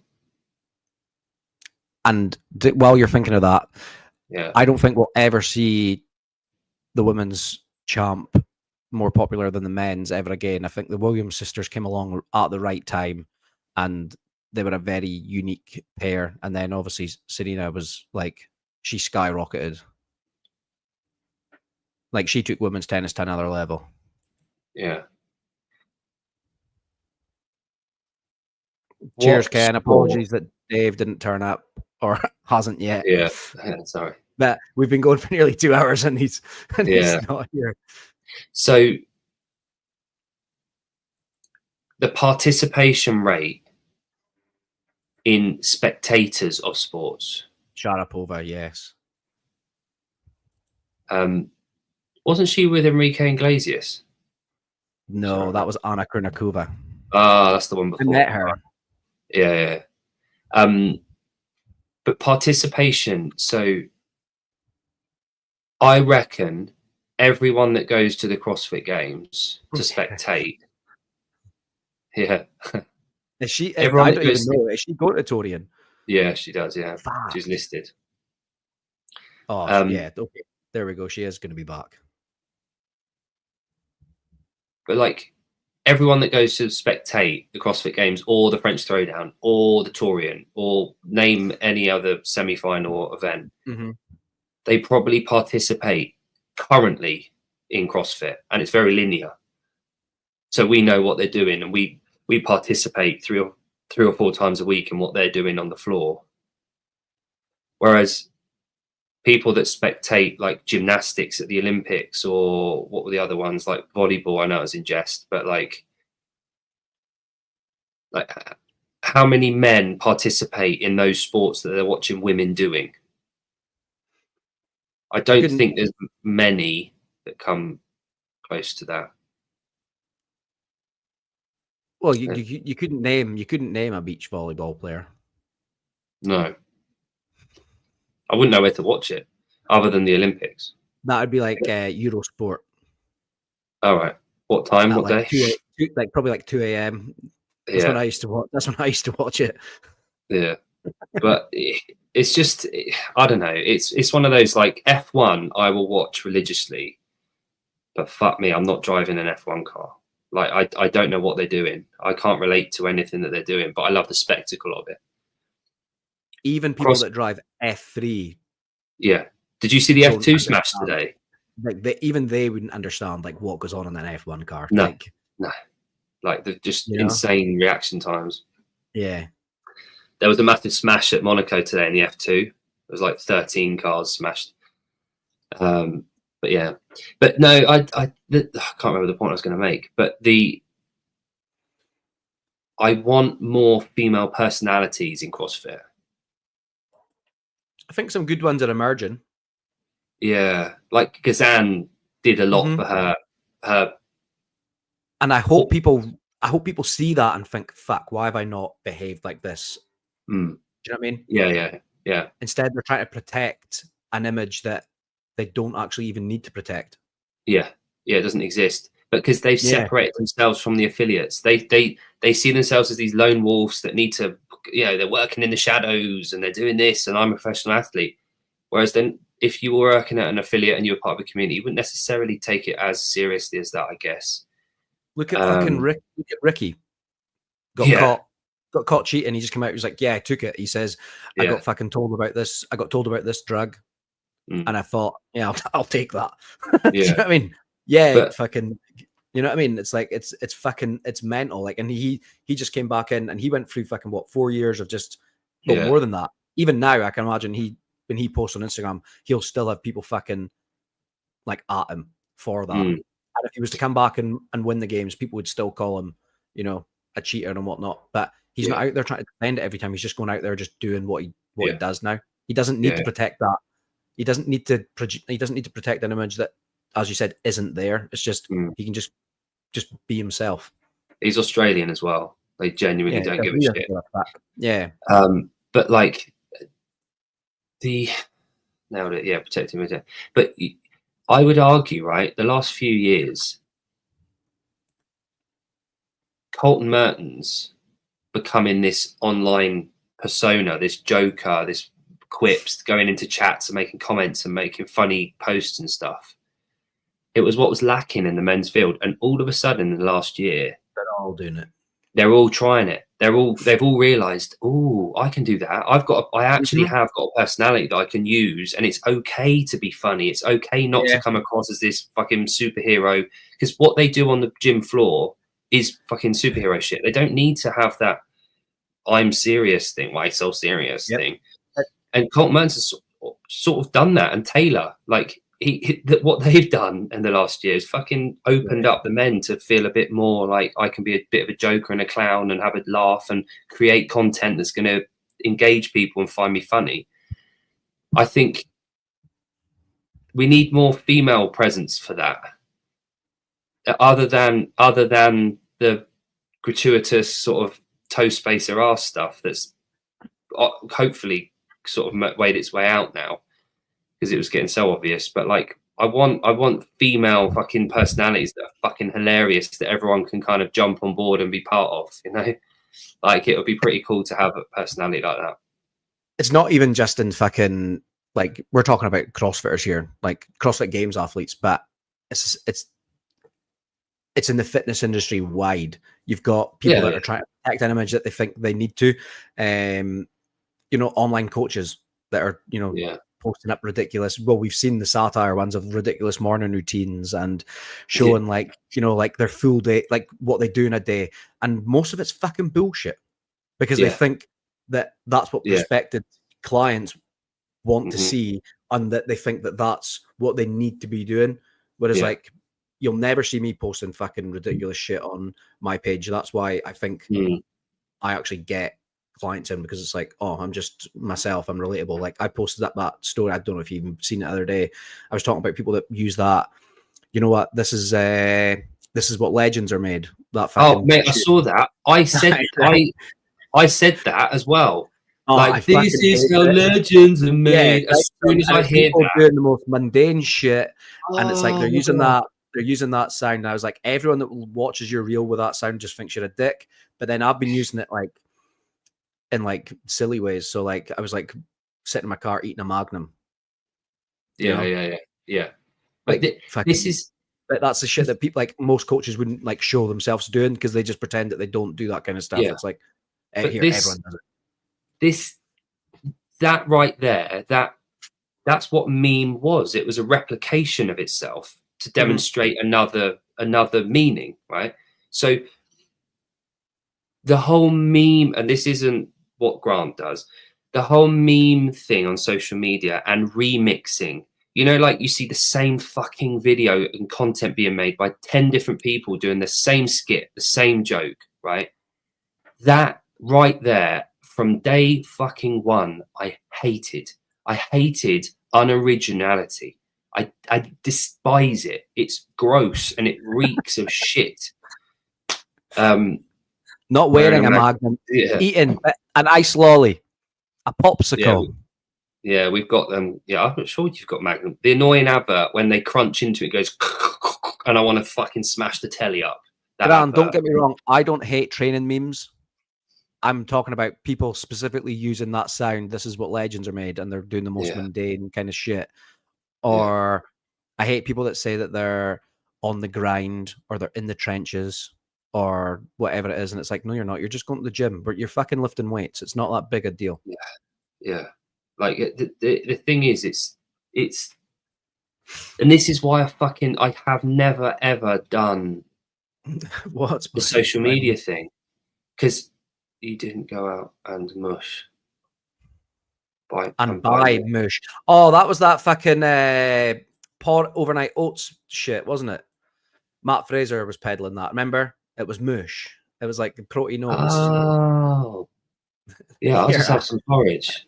I've been guilty of saying that was spicy. The first time I have been guilty of saying that, but first time I heard that was 2014, and it was Andy Edwards. It's a very British. I think that's a very British thing, like a long time ago. Oh my god! Like when I first heard it, I was like, "Oh, I like that." And then over the last fucking decade, it's become like, as soon as I hear someone say it, I'm like, "Oh, you've just started CrossFit, awesome." David, we've been waiting for you. Yeah, he's been waiting in the shadows. Lipson has he ghosted us. He was messaging us this afternoon, and hopefully he's okay. Yeah, he hasn't been active online for over 2 hours. Never mind. It's all right. We're getting back on it. Who's Miss Muffet? Is that Kippen? Kenneth Lawler. Yeah, like that mush came and then I've not seen it. I've seen it for about a month and then I haven't heard of it ever since. I don't know why Grant's getting on the defensive. Never mind. Yeah, the whole meme thing, and what Grant does isn't memes. It's skits, it's videos. Didn't use knives. You know what? Grant's best stuff, the majority of people will never see. Yeah. And I'm furious. I hate Grant for that. Grant, I've been telling you this for well over a year now. Your best fucking material is the stuff that you don't post. Yeah, it's fucking insane. It's wild and it's amazing. And I'm at the point now where I'm glad, because some only of it's we so get niche. Some of it's so niche that some people wouldn't even know what he's posting, but I love it. But I love it. It's genuine. We've actually got a proposition for you that we're going to get on a call with you soon about. Yeah. Because we'll do it tonight. It's good. Yeah. Oh, we've scheduled it in, haven't we, for Thursday? We've got Jeremy. Yes. I've done it. Yeah. We got the Jeremy show on Thursday. We will reschedule Dave. Yeah. Because he was keen to come on. I honestly don't know what's happened. He replied 2 hours ago saying he was coming on. No, sorry. He replied at 12:56 p.m. our time. And it's now 9 p.m. So something's happened between now and then. So I apologize for anyone that's here for He might have got really horny. Just needed to expel the demons. Who knows? It happens. Well, he's got a daughter. He's got a business. He's spinning a lot of plates. It's fine. It's all good. But then he did have Grant on his podcast, so he might not be the best judge of character. I know. Way to debut. It's fucking mental. We should have just stuck with our own channel for this show. Yeah. We got a record-breaking viewership, by the way. 20. I've seen it up at 25. Oh yeah. Okay. Well, today, you mean? Yeah, up here. Yeah. So here's the thing, right, guys? So we really want to get this channel past the 1,000 subscribers within a couple of weeks, because then it looks like we've actually contributed towards it. Yeah. So if you can share this and fucking tag us in like, it'd be great. Everyone. We all 22 of our subscribers from the other channel already subscribe to this one. So we're not going to bring anything with us to this channel in terms of subscribers, but we need something. We need you to go out and do it. So what we can do, we can make maybe a video of us asking for subscribers, and then you can post that. That's why I posted on our IG today.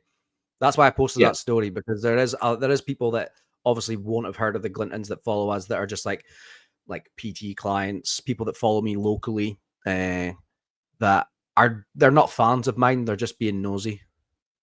Right. Yeah. So hopefully, like, fans.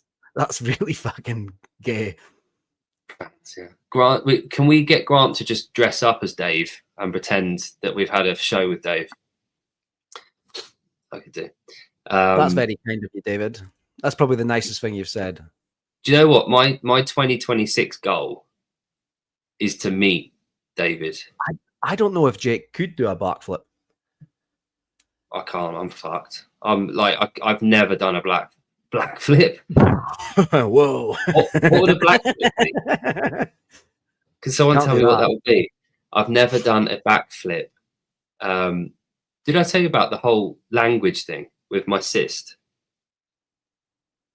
Apparently, no. So the place where it is. Gross. Oh, I won't.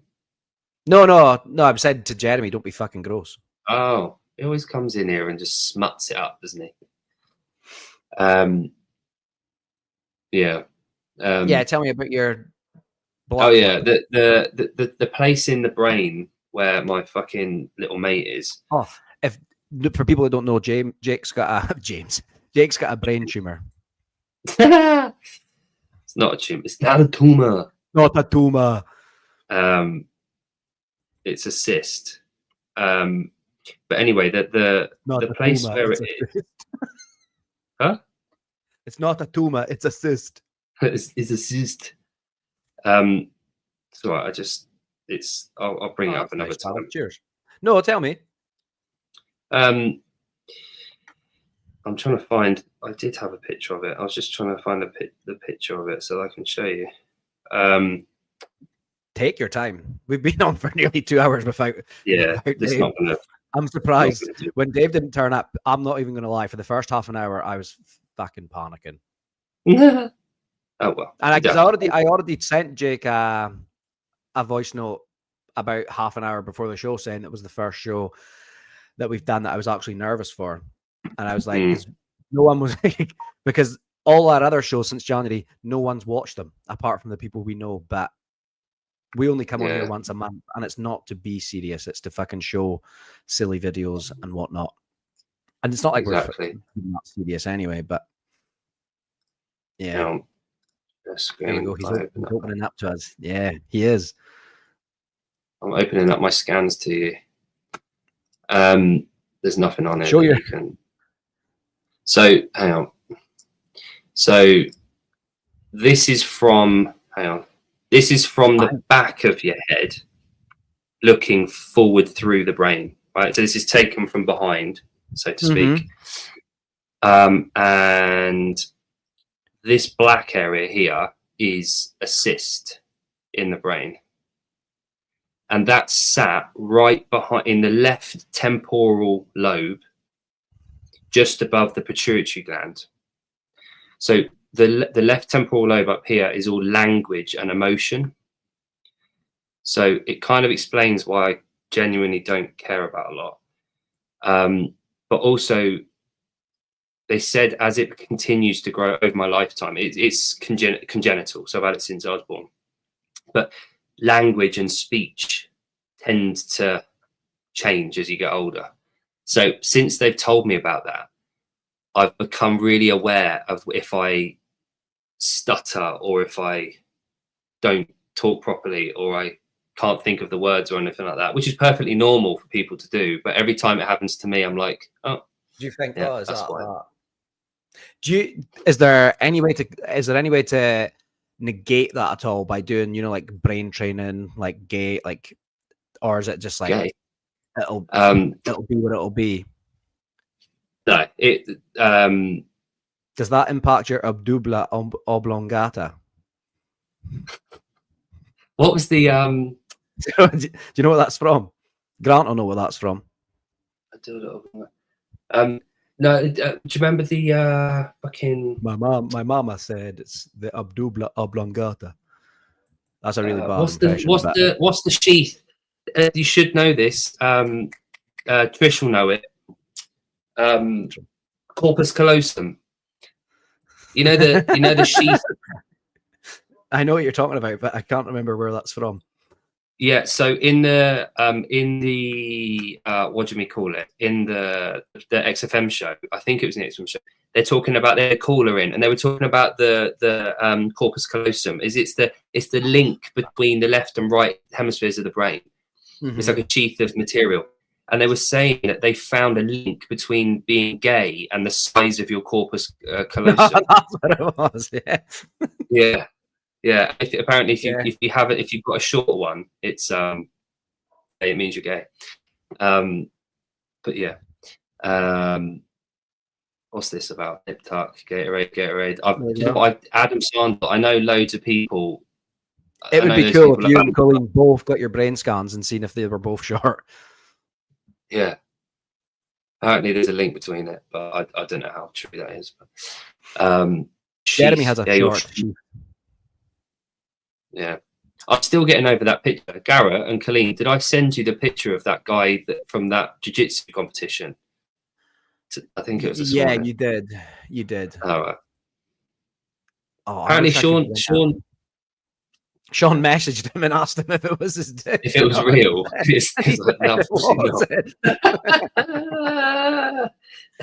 Sorry, this is for people that haven't seen it. This is not even relevant.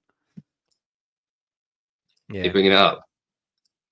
I can't get onto my Instagram on the computer. Okay. I'm on the outside box one on my computer.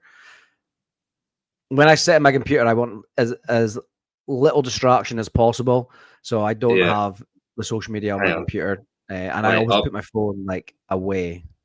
I'll be able to get it. Hang on. Hold the phone. Hold the line, please, caller. Talk about other things. Where was it?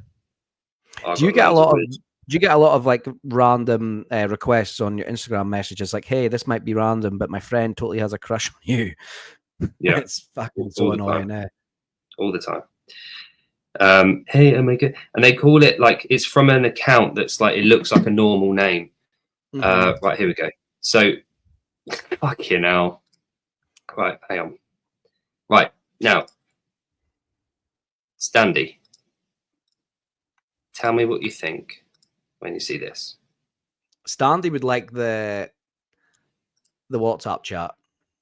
Yeah, I think so. What? Never. Are you kidding me? I only send insanely quality content.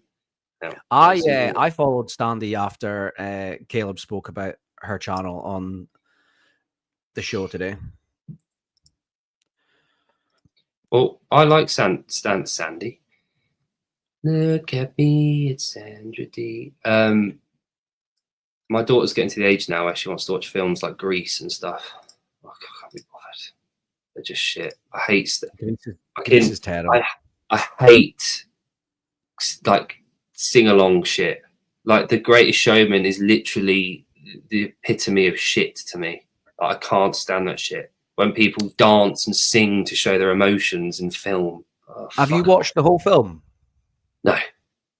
I've only ever watched half of it, but the songs were pretty catchy, I must admit. No. What, the Greatest Showman thing? Yeah, I've not watched the films, but I've not watched the film, but I've the soundtrack's got some pretty catchy tunes. Like, what's your favorite film ever? Have you got one? The show. David's going to say the show's gone downhill just as soon as you said that. Favorite film? Do you know what? I don't have I couldn't pinpoint it on one. But such a bender. This is probably the first time we've had Hiller in one of our shows. But yeah, because it's Clinton. Anything with Nicolas Cage, and I don't think Nicolas Cage is a good actor, but I fucking love him. Have you ever watched like Nicolas Cage's best moments on like YouTube or anything? I've when he watched like comes on, he like does like fucking like fly kicks when he's on like fucking like talk shows and stuff. He's a fucking nutball. I'm going to send you a video later. We'll actually play it on our next. We'll play it on Thursday. Oh, okay. Willy's Wonderland. I've watched Willy's that Wonderland? That's a porn, I think. It sounds like it, doesn't it? Willy's Wonderland. Is that like Willy Wonka and the Chocolate Factory or something? Oh. You know, I've not Taken was good at the time, but that film does not stand up. But I haven't really enjoyed a film like that's a long time. Face Off is amazing. That's literally what our thumbnails play off. Cage's best movie, probably Face Off or The Rock. Which one was it when he played like a boxer? He was like the son of someone, or he I'm sure he was like in a vest. He was like a drug guy, and he just beat up people. He was like a boxer or something. I'm sure that was Nicolas Cage. Cage has one. He's got more than one good movie. I don't know. He does that like look that's like that's the best. Like that's his move. But yeah, I'm gonna pull up some Nicolas Cage moments. All right. And then I don't think Hip and Steele is coming. Con Air. Con Air's fucking brilliant. Fucking great. And he's got good hair in that. Great hair. Gone in 60 I'll tell you what, you lot have fucking proved me wrong here. Class. Angelina Jolie was in that with blonde hair, wasn't she? That was a decent film. Put the bunny down. Yeah. Fuck. Yeah, he has it. 8mm, another one. Jesus. What's going on? Because he's just an over-the-top actor. What was that one with the ghost? Was it Ghost Rider or something? Or I have muted it. Hey? Well. You're there. I'm sure he went in, he was cast, he was gonna it's Superman, wasn't it? Have you seen that?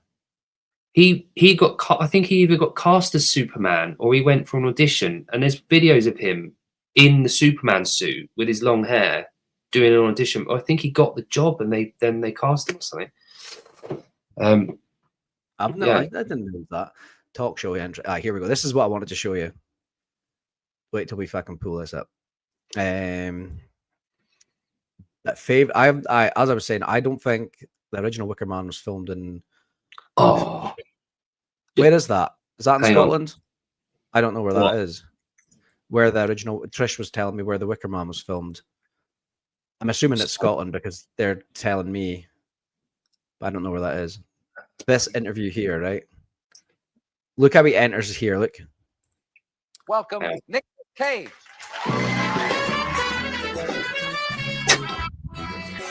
That's is actually him. I thought that was what's his name, the comedian. What is he doing? Throwing money.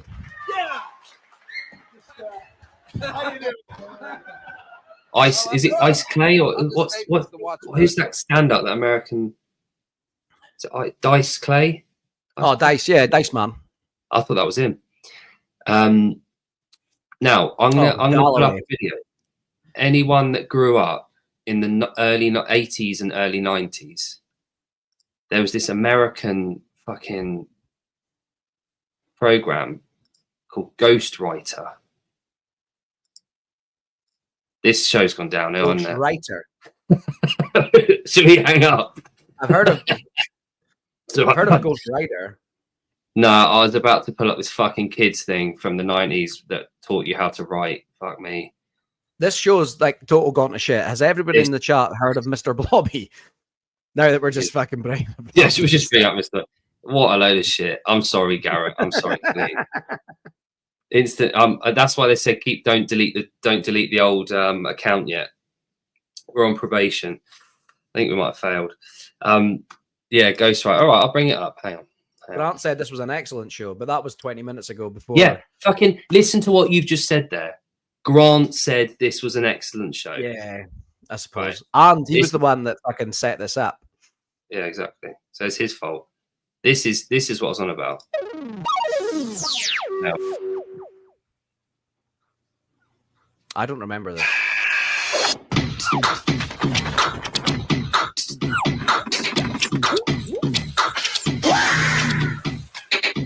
Exercise your head. Read. Anyway, fucking Read. Sorry, that was just a memory that I've had that I just shouldn't have Read. brought up. Yeah, so your week ahead, have we got any show? We've got Jeremy on Thursday against a secret surprise guest that we're going to put up. Now, we had a chat and we decided amongst ourselves that we're going to reveal who it is on the day. We're going to reveal who it is, like we did with Heidi. Heidi had a great. Heidi did well.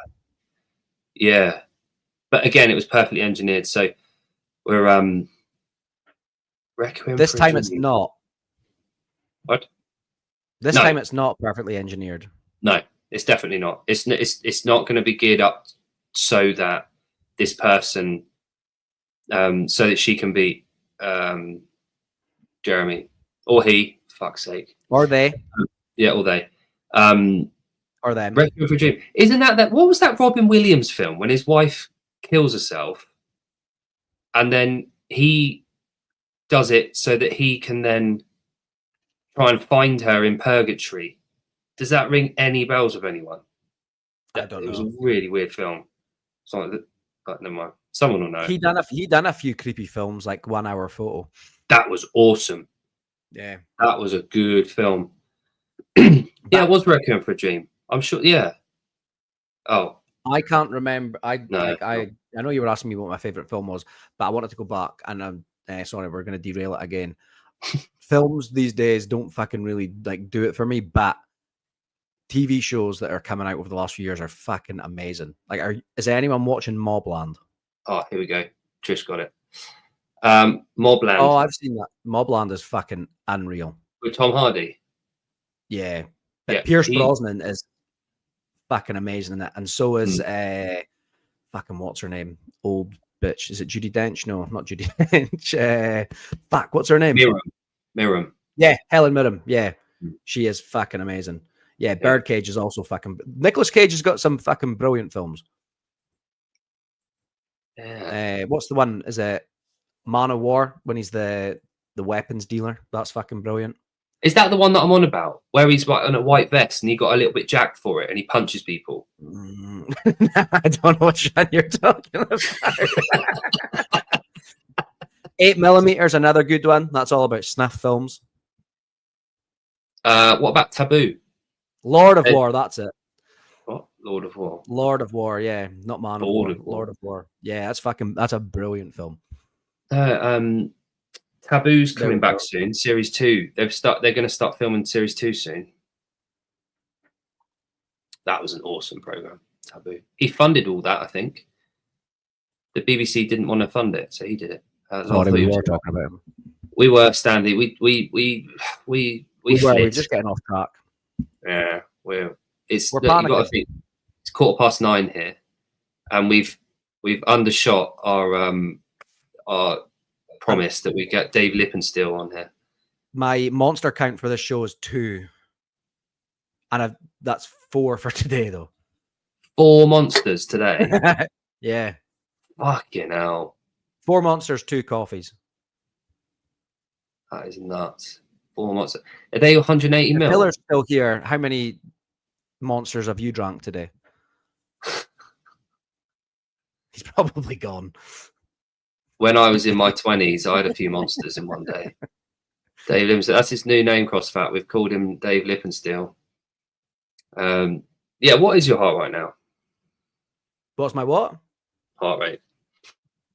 I'll tell you right now. I'll put my Garmin on and tell you. Haven't you got ADHD? Mm-hmm. Yeah, doesn't caffeine actually work the other way around for ADHD people? Yeah, I could go to sleep straight after. I could drink Monster and go to sleep. Yeah. 2 seconds. So what's your heart rate? 61. Right. I give it a wee minute because I've literally just put it on. After 4 cans of Monsters. Fucking hell. Give That's it a wee nuts. second. Yeah, so I have got that Joey guy 58. on. I'm not going to die young. Oh, did you ever watch Unless I get hit by a bus or something. But I'm not going to die young. Did you watch Rockstar, the film with Mark Wahlberg in it? No, that never appealed to me. But incredible film, right? Incredible film. It totally under the radar. I'm pretty sure it went like straight to DVD. I want. But he. There we go. What? I want to go back to. Oh no, no, sorry, mate. I'm going to star that. Keep talking. I'm going to star that. I'm going to star this. And I want to talk about this in a minute once you're finished speaking. I'm going to leave this one up. Don't worry, it's fine. So hang on. It's basically this film. Mark Wahlberg was in it, and he plays this real fucking mega fan of this 80s metal band, like Def Leppard or fucking someone like that. And he goes to a concert. He's in this tribute band. He goes to a concert, and he's at the front of the mosh pit sort of thing. And they hand him the mic, and he hits this note that the lead singer can't hit. And then it's all about him becoming the lead singer of the band, and then getting into drugs, and going downhill. Fuck me, it's such a good film. Anyway, sorry, what were you going to say? I'm trying to actually find the coach because I seen it today, and maybe I probably shouldn't put it up on screen because it's quite tight to share it. Coach? Nah, maybe I will. If I can find it, I will. But there was a coach that I seen on Instagram today that was sharing a client's like meal plan, and do you know what the breakfast was? So it was like cool. it was a bodybuilding coach, right? And he was advertising a retatrutide meal plan. So it was like between 800 and 1,000 calories a day. And he was like, this guy's a big dude. He's over 100 kilos. And I was like, what? And he was like, and the breakfast was 4 shots of espresso, 3 liters of water. And then he had him taking like the SNAS pouches. And it was like in the notes underneath the breakfast was fast as long as possible. And then the meal 1 was 250 grams of beef mince cooked in passata, and then it was 10 grams of Kerrygold butter and 30 grams of grated cheese on top. And that was the same as meal 2. Meal 3 was Greek yogurt, frozen blueberries, and honey. And he's like, and he was advertising that on Instagram, like just fucking out there.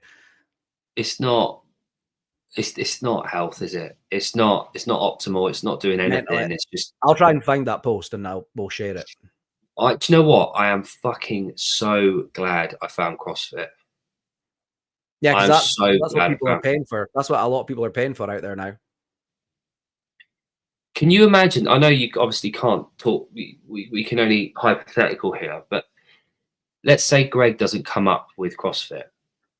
Doesn't come up with the methodology. There's nothing from 2003 onwards publicly. The industry stays as it is from 2003. There's no functional fitness areas in Globo gyms. There's no media around low sugar. There's no one taking on Coke in Washington. There's no affiliates anywhere. There's just regular gyms. What would you be doing right now? I didn't find CrossFit until much later in my fitness journey, but I might be doing the same thing. But I might not have got here without CrossFit, if that makes sense. I Yeah.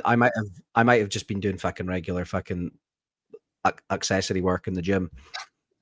Yeah. Because I that would was the have route been, going down, yeah. like Yeah. post powerlifting. This podcast wouldn't obviously exist. Yeah, I wouldn't be on this podcast for But that. I mean, That's like, for sure. what I mean is from like a training perspective, like, let's say the industry from 2003. Well, put it this way: without CrossFit, there wouldn't be high rocks. So I wouldn't even be doing high rocks. No, it would be a fucking totally different situation and scenario to find ourselves in. The gym industry wouldn't be what it is today. It would still be aesthetics orientated, I would think. Yeah, I'd just Up be doing until- the typical Arnie, like bodybuilding encyclopedia workouts. Yeah. Chris Geffins, bodybuilding.com. That's Yeah. how I found fitness. Mm. And I know that's how most people fucking got Yeah. into it. Well, especially from our era. But mate, I from like the first time I went to the gym was when I was 14. When I was allowed to go, I had a bench and some fucking York barbell set in my parents' garage, listening to Led Zeppelin tapes, thinking I was the man, doing biceps and chest all the time. I shared a bed with my brother, and he had that in the room. Yeah. And then as soon as I was allowed to go to a gym, it was literally watching Pumping Iron VHS, watching Lee Priest VHS, Dexter Jackson's wasn't even on the fucking scene yet. But what was his name? Sean Ray. Yeah. All like the 90s people, like, and then from after that in came Ronnie Coleman, Dexter Jackson, Jay Cutler, watching their videos and DVDs. That's all I'd have been doing now. I was so obsessed with it, and Arnie was like my superhero. I think I'd have been doing that still. God knows what I'd have looked like. But yeah, anyway, I'd be popping in and doing mediocre ollie lifts. But again, I said this the other day. I said this on a fucking phone call to the CEO of British weightlifting. Weightlifting wouldn't be anywhere fucking near as popular as it is now and funded if it wasn't for CrossFit. Nowhere near. It wouldn't be as big as it is anywhere near. It was, yeah, he definitely did go off the deep end. Yeah. But Dorian Yates has done well out of it. He's basically on shrooms and weed and does yoga. He just chills out. It's awesome. But yeah, it's just interesting to think about sometimes. That's all. Anyway. On that note. On that fucking bombshell, I hope. Thanks for tuning in. Yeah, thanks, guys. Apologies that Thundrbro didn't appear today. We'll hear from him. I'm sure. I think he thinks it's 7 p.m. his time. Yeah, I think that's so. The only explanation. He's going to fucking click this link, and we're going to be sleeping. Yeah, what time would that be?